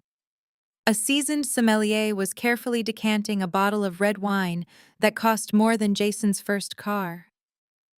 The staff moved around me with silent deference, recognizing the undisputed authority in the room. I walked straight into the formal dining room. The table was a massive slab of polished mahogany set flawlessly for 5 people. Crystal glasses gleamed under the custom geometric chandelier. Heavy linen napkins were folded with razor-sharp perfection. And there, exactly as I had instructed, sat the 2 matte black envelopes. One rested squarely on Courtney's imported porcelain charger plate. The other sat precisely between the place settings designated for Richard and Patricia. The silver wax seals caught the ambient light, looking heavy, formal, and terrifyingly permanent. They were beautiful, terrible objects. They held the complete and total destruction of everything my family valued. I ran a finger over the smooth wax of my parents' envelope, feeling absolutely no remorse. My phone vibrated in the pocket of my tailored blazer. I pulled it out to find the family group chat active once again. They were en route, and the panic of being out of their depth was making them highly combative. Vanessa. Patricia texted, her tone frantic and demanding. "We are 5 minutes away from the main gates. Are you seriously making us drive all the way up to the summit? Richard hates navigating those steep curves at night. You better not be wasting our time with some ridiculous stunt." Courtney immediately chimed in, desperate to reclaim her perceived superiority. "I cannot believe you are making us eat in some vacant corporate show house," Courtney wrote. "Did you literally beg your boss to let you use the company property for a few hours just to impress us? This is beyond pathetic, Vanessa. Please tell me you at least hired someone to clean the bathrooms before we get there. I am not catching a disease tonight." Jason was the last to reply. "I swear to God, Vanessa, if you hired a cheap catering company to serve cold appetizers in an empty room just to flex on us, I am turning my car around. We do not have time for your childish games. I have a massive deal to close tomorrow." I did not reply to any of their desperate, flailing messages. Instead, I opened a direct communication channel to the head of security currently stationed at the main gates of the Crestview Estates. "My guests are approaching the main entrance." I typed my instructions clear and absolute. "Their names are Richard, Patricia, Jason, and Courtney. They will likely arrive in 2 separate vehicles. When they pull up, do not wave them through immediately. Ask for their identification. Make them wait while you painstakingly verify their names on the master registry. Let them sit in their cars, blocking the entrance for a full 2 minutes. When you finally raise the barrier, I want you to look them dead in the eye and say, 'Miss Vanessa is expecting you at the summit.'" The security chief replied instantly. "Understood, ma'am. Executing protocol right now." I slipped my phone back into my pocket and walked over to the floor-to-ceiling windows of the dining room. From this incredible vantage point, I could see the security gates at the very bottom of the valley glowing under the streetlights. I watched a pair of luxury vehicles pull up to the guard booth and abruptly stop. I smiled, my reflection staring back at me in the dark glass. They were trapped. They had willingly driven themselves into a neighborhood they no longer had any legal right to be in, marching directly into a financial slaughterhouse they arrogantly thought was just a dinner party. They believed they were arriving to pity a poor, desperate woman who was playing pretend. I took a deep breath, smoothing the lapels of my suit as the headlights at the bottom of the hill finally began their slow, winding ascent toward my compound. The clock struck 8. The trap was locked. It was time to welcome my guests to their new reality. I tracked the twin sets of headlights as they snaked their way through the lower elevation streets of the Crestview Estates. My phone vibrated with a brief, efficient text from the head of my security detail at the main gate. The message read, "Identification verified." They were highly agitated by the delay. The younger male threatened to have my team fired. "I delivered your message verbatim.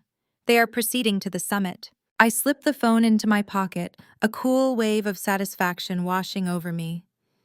Jason threatening to fire a security team that he did not employ while actively defaulting on his own mortgage was the exact brand of desperate arrogance I expected. From my vantage point behind the floor-to-ceiling glass of the formal dining room, I watched their vehicles navigate the neighborhood grid. I knew the exact route they were forced to take. To reach the summit, they had to drive past the community clubhouse. They had to navigate the winding boulevards lined with the standard multi-million-dollar suburban homes. And most importantly, they had to drive directly past Courtney and Jason's street. I could practically envision the profound, suffocating confusion settling into their cars as the GPS instructed them to bypass Courtney's house entirely. They had to drive right past the glaring, ugly orange construction fencing that surrounded her unauthorized pool crater. They had to ignore her driveway and continue upward, turning onto the restricted private access road that led exclusively to the highest point of the mountain. The secondary gates, forged from solid steel and embedded directly into natural bedrock, parted silently as their vehicles approached. This road was not meant for standard residents. It was the developer's private artery. The heavy hum of engines grew louder as my father's Mercedes and Jason's leased Range Rover finally breached the crest of the hill. They pulled into the expansive motor court of the master estate. The driveway here was not paved with flashy imported marble designed to scream for attention like Courtney's tacky display. It was constructed from heated hand-cut basalt designed to melt snow on contact and project an aura of brutalist ancient wealth. It was the kind of property that did not need to announce its value. It simply demanded submission. I turned away from the window and made my way toward the grand foyer, taking my position on the landing of the floating glass staircase. Outside, my private valet staff, dressed in immaculate tailored black uniforms, stepped forward in perfect unison to open the car doors. I watched through the massive pivoting glass front door as my family stepped out into the cool night air. The psychological impact of the environment hit them immediately. My father stepped out of his Mercedes first. He did not bother buttoning his suit jacket.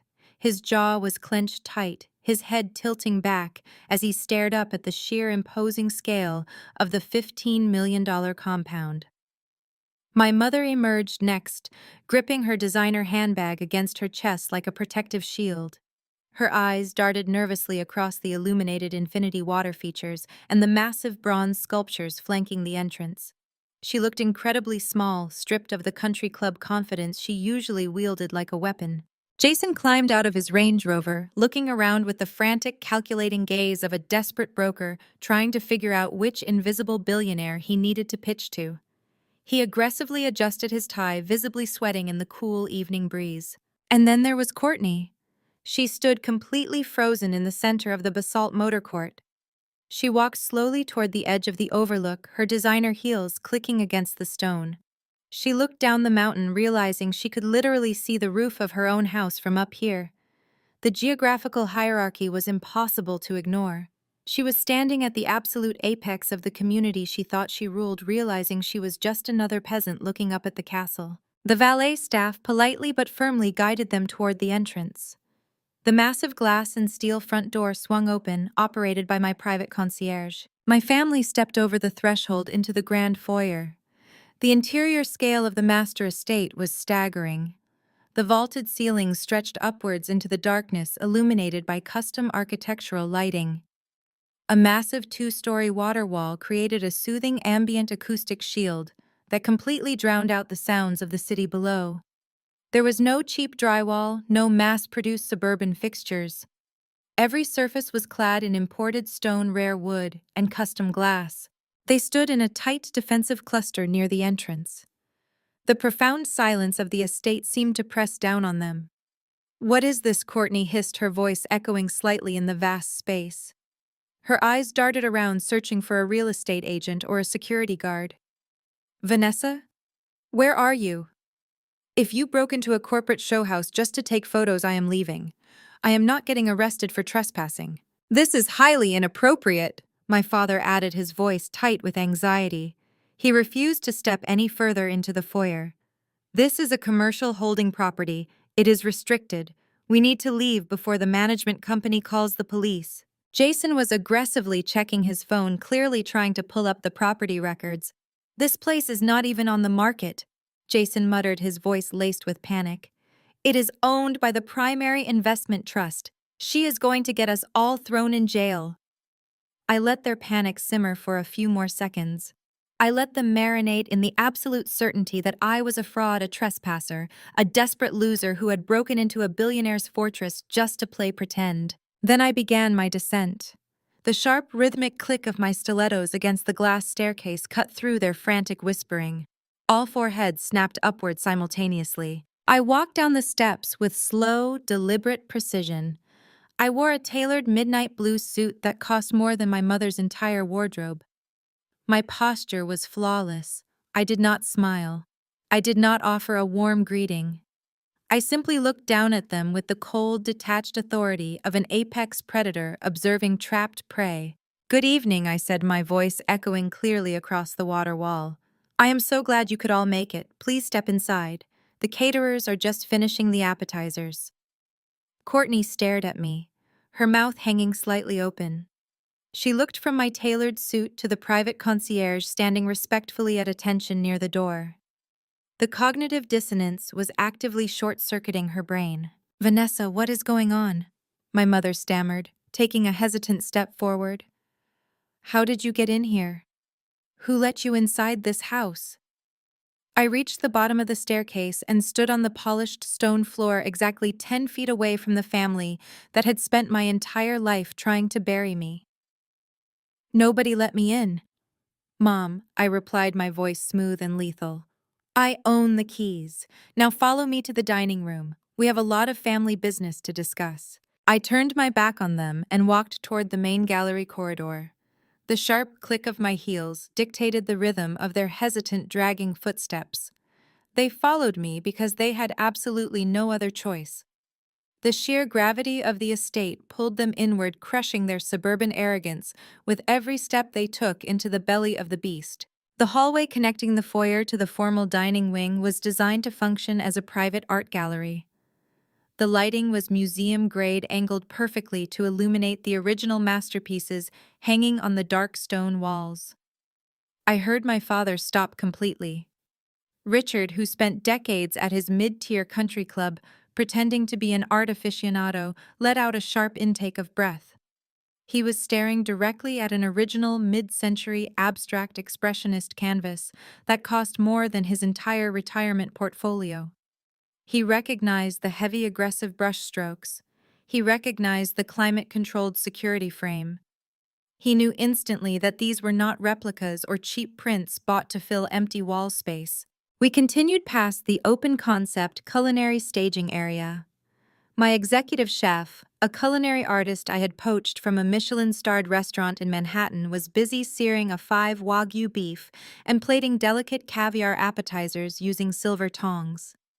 The scent of roasted bone marrow and white truffle filled the air, a devastating sensory strike against the cheap, mass-produced catering my mother had bragged about all week. Patricia stared at the kitchen staff, her designer handbag slipping slightly from her tight grip. The head of my household staff, a meticulously dressed man who managed my private affairs, stepped forward with a silver tray bearing 4 crystal flutes of vintage champagne. He offered the tray to my family with perfect, silent deference, but his eyes remained locked respectfully on me, waiting for my subtle nod of approval before proceeding. They were witnessing absolute, unquestionable servitude. The kind of loyalty that cannot be rented for a few hours on a gig application. This staff did not work for a catering company. They worked exclusively for me. The psychological weight of the environment finally snapped the fragile threads of Courtney's reality. The denial she used to shield her massive insecurities violently rejected what her eyes were seeing. She stomped past my parents, her face flushed a blotchy, uneven red. "What is this?" Courtney demanded, her voice trembling so badly it cracked on the final syllable. "Did you rent this place to show off? Is this some kind of extreme, pathetic stunt?" I stopped at the entrance of the dining room and turned to face her. I did not say a word, allowing her to spiral further into her own frantic delusion. "You maxed out your credit cards to rent a corporate event space," Courtney stammered, pointing a shaking finger at the high-vaulted ceiling. "You hired these actors to play your servants because you are so incredibly jealous of my life. You wanted to prove you could afford luxury for one single night. It is pathetic, Vanessa. It is actually psychotic. Do you know how much debt you just put yourself in just to serve us dinner?" Patricia immediately latched onto Courtney's theory. It was the only narrative that allowed her to retain her superiority. "Vanessa." "This is deeply disturbing," Patricia said, pressing a hand to her chest. "If you have taken out predatory loans to fund this charade, your father and I will not bail you out. We told you to clean your apartment, not commit financial fraud to pretend you are a billionaire." I looked at my father. Richard was no longer looking at the artwork. He was looking at the lapel pin worn by the head of my household staff. It was a subtle geometric silver crest. The exact same crest was etched into the frosted glass doors of the estate, woven into the heavy linen napkins on the dining table, and stamped into the wax seals of the black envelopes waiting inside. Jason was looking at it too. The blood had entirely drained from his face, leaving him a sickly pallid gray. As a failing finance broker, Jason spent his days begging institutional lenders for capital. He knew the logos of the apex predators in the real estate investment sector. He recognized the crest of the holding company that had aggressively acquired his underwater mortgage just 48 hours ago. Jason's eyes darted from the lapel pin directly to my face. His mouth opened, but his throat was so tight no sound came out. The arrogant, loudmouth broker who had ordered me to walk 2 miles uphill was currently suffocating on his own realization. "I am not renting anything, Courtney," I replied, my voice slicing through her hysterical rambling like a scalpel. "And these people are not actors. They are full-time employees of my personal estate management team. They receive full health benefits, matched retirement accounts, and holiday bonuses that exceed Jason's annual gross income." Courtney let out a harsh, breathless laugh. "You are an administrative assistant at a property management firm. You do not have an estate management team." I stepped aside, gesturing toward the massive formal dining room. The geometric chandelier cast a brilliant cold light over the mahogany table. The crystal gleamed. The heavy silver cutlery sat perfectly aligned. And directly in the center of their designated place settings sat the matte black envelopes. "I am not an assistant," I corrected her gently, offering a smile that was entirely devoid of warmth. "I am the founder and chief executive officer of the real estate investment trust that developed this entire mountain. I am the majority shareholder of the management company that governs your neighborhood. I built the gates you drove through to get here. I paved the roads you drive on." Patricia let out a sharp gasp, stepping backward until her shoulder hit the doorframe. Richard remained completely paralyzed, his mind racing through the catastrophic implications of my words. He knew about the $500,000 he had embezzled from my educational trust fund. He knew he had leveraged his own home to hide the theft. If I possess this level of institutional wealth and corporate surveillance, I possess the means to uncover every single financial crime he had ever committed against me. "Stop lying!" Courtney shrieked, the veneer of her high society persona completely shattered. "You live in a shoebox. You drive a garbage car. You are poor." "Wealth is quiet, Courtney," I said, walking past her into the dining room. "Only broke people feel the need to scream about how rich they are. My car is a reliable vehicle that gets me from point A to point B without a $5,000 monthly lease payment. My apartment is a convenient downtown crash pad located exactly 2 blocks from my corporate headquarters. I do not need to impress the neighbors because I buy the neighborhoods." I took my seat at the head of the long mahogany table. The high-backed leather chair framed me perfectly against the backdrop of the city lights far below in the valley. I folded my hands on the table looking at the four people standing frozen in the doorway. Now I commanded the absolute authority in my tone, leaving no room for argument. Take your seats. The first course is about to be served, and we have an incredible amount of debt to discuss. The sheer gravitational pull of my command dragged them into the room. Jason moved first, his legs stiff, pulling out a chair and collapsing into it like a man walking to the electric chair. My father followed, his eyes fixed on the matte black envelope waiting between his and my mother's place settings. Patricia clung to Richard's arm, her designer heels dragging across the imported stone floor.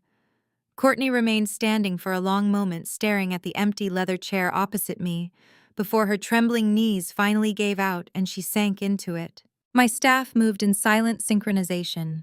Crystal plates of seared Wagyu beef and delicate truffle garnishes were placed gently in front of each guest. Vintage wine was poured into their glasses. Nobody reached for their silverware. The aroma of a five-star meal filled the cavernous dining room, but my family looked as though they were being served crushed glass.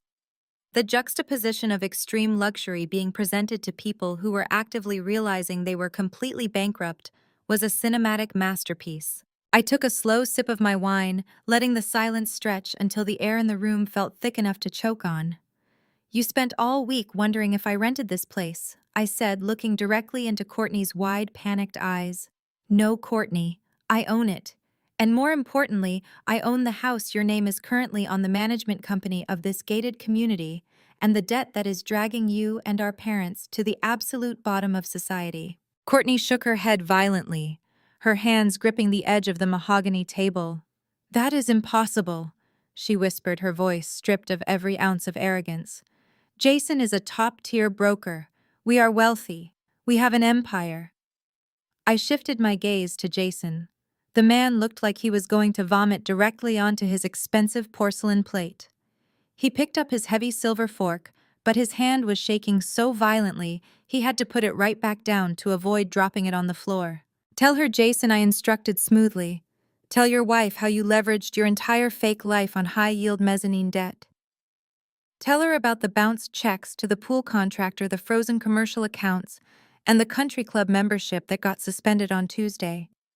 Tell her how you begged offshore lenders for cash injections because your domestic credit score is completely radioactive. Courtney looked at her husband, her face twisting in horror. Jason, tell me she is lying. Courtney pleaded, her voice cracking. Tell me you have the money. Tell me this is just a sick joke. Jason did not look at her. He kept his eyes glued to the polished table, his silence confirming every single word I had spoken. Courtney let out a small, strangled gasp, shrinking back into her leather chair. The golden child was officially tarnished, stripped of her fake crown, and forced to look at the ugly truth. I turned my attention to the other end of the table. My father was staring at the black envelope, his breathing shallow and rapid. My mother was clutching her napkin, her eyes darting frantically between me and Richard. And then we have the bank of Mom and Dad, I continued, my voice echoing coldly in the grand room. You two were so desperate to maintain the illusion of the successful golden child that you committed federal wire fraud.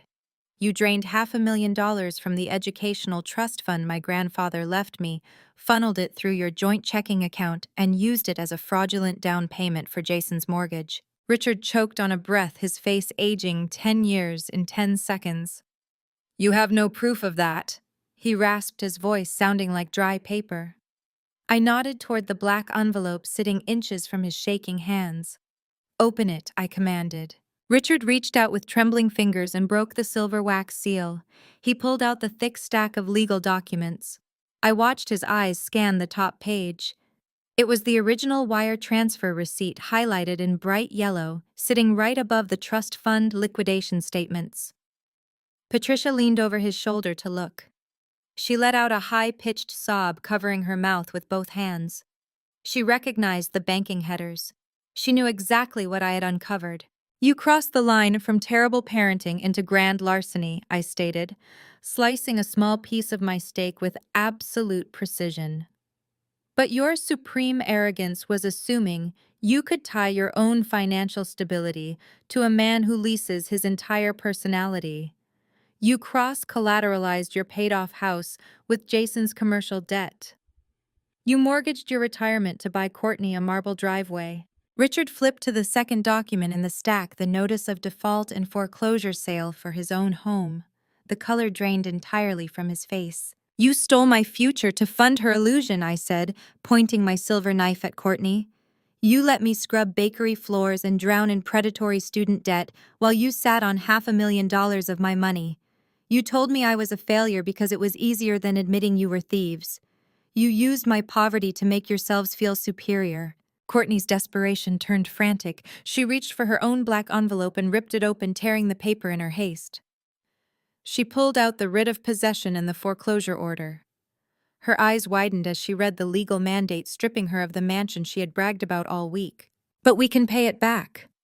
Courtney begged, the arrogance completely wiped from her existence. We can sell the cars. We can downsize. You do not have to take the house, Vanessa. Please. We are your family. You are my sister. You have more than enough money to just make this go away. I am begging you, family. I repeated, testing the word as if I had never heard it before. Family is not a bloodline, Courtney. Family is an action, and your actions have spoken volumes for 33 years. You called me a peasant. You forced me to walk 2 miles uphill in the blistering sun because my car offended your aesthetic. You tried to make me pay a massive catering bill just to humiliate me. You mocked my apartment. You insulted my life. You used my very existence as a stepping stone to elevate your own pathetic insecurities. I leaned forward, resting my forearms on the table, my eyes locking onto hers with absolute predatory focus. You cannot downsize when you have zero equity, I explained with chilling patience. You owe more on the house than it is worth, and I am calling the entire note due immediately. I am not going to make this go away, Courtney. I am the one who orchestrated it. I bought your debt specifically to accelerate it. I bought the homeowner association specifically to bury you in fines. I built the cage, I locked the door, and I threw away the key. You wanted to see how the other half lives. Welcome to the bottom. Welcome to the bottom. The silence that followed my declaration was absolute and suffocating. I reached into my leather briefcase resting beside my chair and pulled out the master dossier. It was a thick, red-banded file containing every single piece of evidence, unredacted and fully certified. I tossed it effortlessly into the center of the mahogany table. It hit the polished wood with a heavy smack that made all 4 of them flinch. The top page was the undeniable bank ledger proving the $1 million theft from my trust fund. Beneath it lay Jason's commercial debt acceleration mandate, and right below that was the finalized order for the repossession of my parents' house. Jason stared at the silver wax seal broken on the table, then looked up at my face. His eyes were wide, bloodshot, and frantic. His brain was finally processing the corporate logo he had seen earlier. The memory of our encounter in the convention center atrium rushed back to him. It was you, Jason whispered, his voice cracking as the realization crushed his windpipe. In Silicon Valley, you were not lost. You were the buyer. You are the anonymous holding company that bought my mezzanine debt. You are the apex predator they warned me about at the summit. I picked up my wine glass by the stem. You pitched your failing brokerage to every venture capitalist in that room, Jason. You begged for a lifeline. You told me to go back to my cubicle and let the adults handle the real money. I was simply following your advice. I handled the real money. I bought your entire life for pennies on the dollar because your portfolio was absolute garbage. Jason let out a guttural wheezing sound. He gripped the edge of the table, his knuckles turning white, and then his legs simply gave out. He slid off the leather dining chair, collapsing onto the imported stone floor.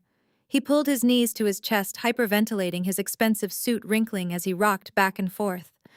The arrogant finance bro, who had demanded I park my car 2 miles away, was now a hyperventilating heap on my dining room floor, completely broken by the brutal reality of corporate acquisition. Courtney stared at her husband writhing on the floor, too paralyzed by her own loss of status to even reach down and comfort him.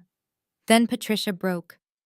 The polished country club matriarch who had spent the entire week mocking my apartment and dictating the scent of my air freshener shattered into a million pathetic pieces. Vanessa, please, Patricia wailed, tears carving dark tracks of mascara down her cheeks. She reached across the table, her hands grasping desperately at the empty air toward me. You cannot do this to us. We are your flesh and blood. I am your mother. You cannot put your own family on the street. We made a mistake. I admit it. We made a terrible, stupid mistake, but we did it out of love for your sister. You have so much wealth now. You have this massive estate. You do not need our little house. Have some mercy. I set my wine glass down with a sharp clink. Mercy, I repeated, tasting the word, and finding it incredibly bitter. You did not show me mercy when you stole my college fund and forced me to scrub floors on the night shift. You did not show me mercy when you handed me a plastic cup of tap water at Courtney's party to keep me from touching your crystal. You do not want mercy, Patricia. You want a bailout because you got caught committing a federal crime. My father had apparently heard enough. His fragile, toxic masculinity could not handle the sight of his son-in-law crying on the floor and his wife begging for her life. Richard stood up abruptly, his chair scraping loudly against the stone floor. He slammed his fist down onto the mahogany table, trying to project the authoritarian presence he had used to terrorize me throughout my childhood. Enough of this nonsense, Richard bellowed, his face turning a dangerous shade of crimson. I am your father and I forbid this. Do you hear me, Vanessa? I forbid it. You are going to call your lawyers right now and reverse this entire thing. You will sign the deed to Courtney's house back over to Jason, and you will tear up the foreclosure on my property immediately. I will not stand here and be humiliated by an ungrateful, vindictive child. I did not flinch. I did not break eye contact. I remained seated in my high-backed leather chair, projecting the cold, untouchable energy of an executive who held all the cards. You forbid it? I asked, a slow, razor-sharp smile spreading across my face. You forbid it. Richard, you seem to be suffering from a profound misunderstanding of your current jurisdiction. You are not standing in your suburban kingdom anymore. You are standing inside a $15 million corporate fortress that I own. You hold zero authority here. You hold zero authority in the financial markets. And you certainly hold zero authority over me. I leaned forward, resting my elbows on the table, ensuring my voice was low, lethal, and perfectly clear. You cannot order a bank to forgive a defaulted loan. You cannot command the county court to unsign a foreclosure order. And you absolutely cannot demand respect from the woman whose grandfather's money you stole to finance your own pathetic illusion of wealth. You are a thief, Richard. You are a broke, desperate thief who just lost his entire life savings on a bad bet. Richard opened his mouth to shout again, but the words died in his throat. He looked at the legal documents sitting on his plate. He looked at the red-banded master dossier in the center of the table. The reality of the American financial and legal system was staring him right in the face. There was no secret override button for angry fathers. The foreclosure was an absolute, unchangeable fact. Patricia let out another loud, desperate sob, burying her face in her hands. We are going to be homeless, she cried, her voice muffled by her shaking fingers. All of my friends at the club, everyone is going to know. We are ruined. Courtney finally snapped out of her paralyzed state. She slammed her hands on the table, her eyes wild with panic. You cannot take my house. I just bought custom furniture. I have a reputation to maintain. Where are we supposed to go? I picked up my napkin, dabbing the corners of my mouth with pristine elegance. I am sure you will figure it out, I said smoothly. I hear the public street parking is completely free. Courtney let out a sharp, breathless gasp, as if I had physically struck her. She looked around the cavernous dining room, searching the dark stone walls for some hidden trapdoor, some magical escape route that would return her to her delusional reality. But there was no escape. The walls of my fortress were impenetrable. You did this to yourselves, I said, my voice echoing with terrifying finality. I did not force you to sign predatory loans. I did not force you to commit federal wire fraud. I did not force you to value luxury car badges and zip codes over your own financial survival. You stole my educational trust fund to feed Courtney's bottomless vanity. Jason took on catastrophic debt just to pose as a high roller. You built a fake empire on stolen money, and the moment a real empire stepped into the room, your entire world collapsed. My father opened his mouth, perhaps to issue one final pathetic demand, but his voice failed him. The crushing weight of his ruined legacy had completely severed his vocal cords. He looked down at his hands, hands that had once confidently signed the forged documents that robbed me of my future, and he realized they were entirely empty. I turned my gaze back to my sister. Courtney, I highly suggest you stop crying and start formulating a packing strategy. The county sheriff is scheduled to arrive at your property at exactly 8 o'clock tomorrow morning. He will be accompanied by a certified locksmith and a corporate property preservation crew. You have exactly 12 hours to pack whatever you can fit into the trunk of Jason's leased Range Rover before he has to surrender the keys back to the dealership. Courtney shook her head, smearing her expensive makeup across her face. 12 hours, she whimpered, her voice cracking under the strain. We cannot move an entire house in 12 hours.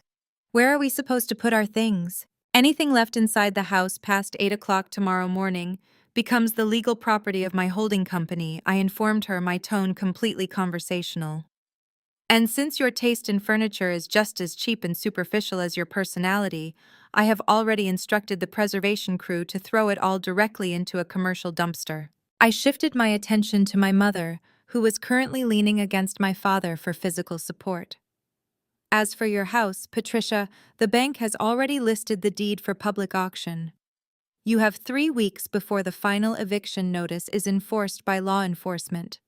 But considering your bank accounts are currently frozen pending the federal investigation into your trust fund embezzlement, I highly suggest you start looking for a very affordable weekly motel. I hear the ones near the interstate do not require a credit check. My mother let out a guttural sob, a sound of absolute unadulterated despair. She looked at me, her eyes begging for a shred of the daughter she had spent 33 years systematically destroying. But she found nothing. I had scrubbed every ounce of her toxic influence from my soul. I was no longer the scapegoat. I was the architect of her ruin. I picked up my crystal wine glass by the delicate stem and gestured smoothly toward the grand foyer. The exit is right behind you, I said. Nobody moved for a long, agonizing moment. The silence in the dining room was absolute, broken only by the quiet, ragged breathing of a family that had just been financially executed. Then Richard finally broke. The patriarch who had ruled his suburban household with an iron fist slowly reached down and grabbed Jason by the collar of his cheap suit. He hauled his bankrupt son-in-law off the imported stone floor. Jason stumbled, his legs barely able to support his own weight. His eyes glazed over with the shock of a man who knew he was heading straight to federal prison. Patricia turned around, her shoulders shaking violently, and began the long, humiliating walk toward the heavy glass doors. Richard followed, dragging Jason alongside him. Courtney was the last to move. She pushed her chair back, the leather scraping loudly against the floor.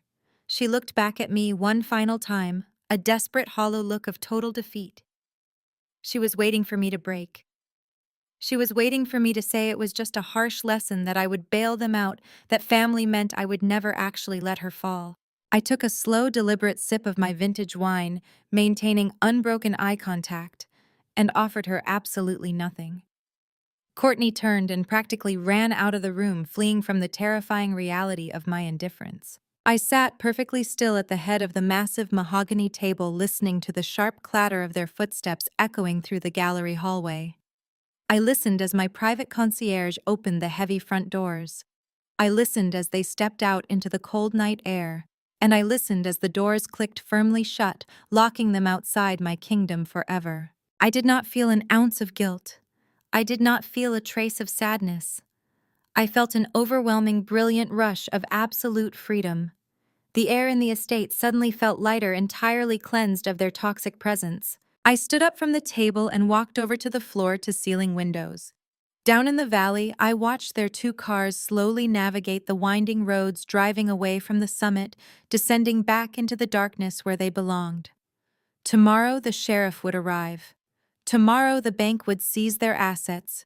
Tomorrow the criminal investigations would begin. They were going to spend the rest of their natural lives paying for the arrogant, greedy choices they had made. I did not need their conditional love. I did not need their fake country club approval. I did not need a family that only valued me when they could use me as a stepping stone. I turned my back on the window and looked at the immaculate $15 million fortress I had built with my own two hands, fueled by my own brilliance and my own relentless determination. I had a corporate empire that spanned cities. I had an army of employees who respected my leadership. I had a life of undeniable, authentic power. The golden child was homeless. The toxic parents were ruined, and the forgotten daughter was ruling the world. If you ever find yourself sitting at a table where your worth is constantly questioned, remember that you do not have to beg for a seat. You can simply stand up, walk away, and buy the entire building. Thank you for listening to my story.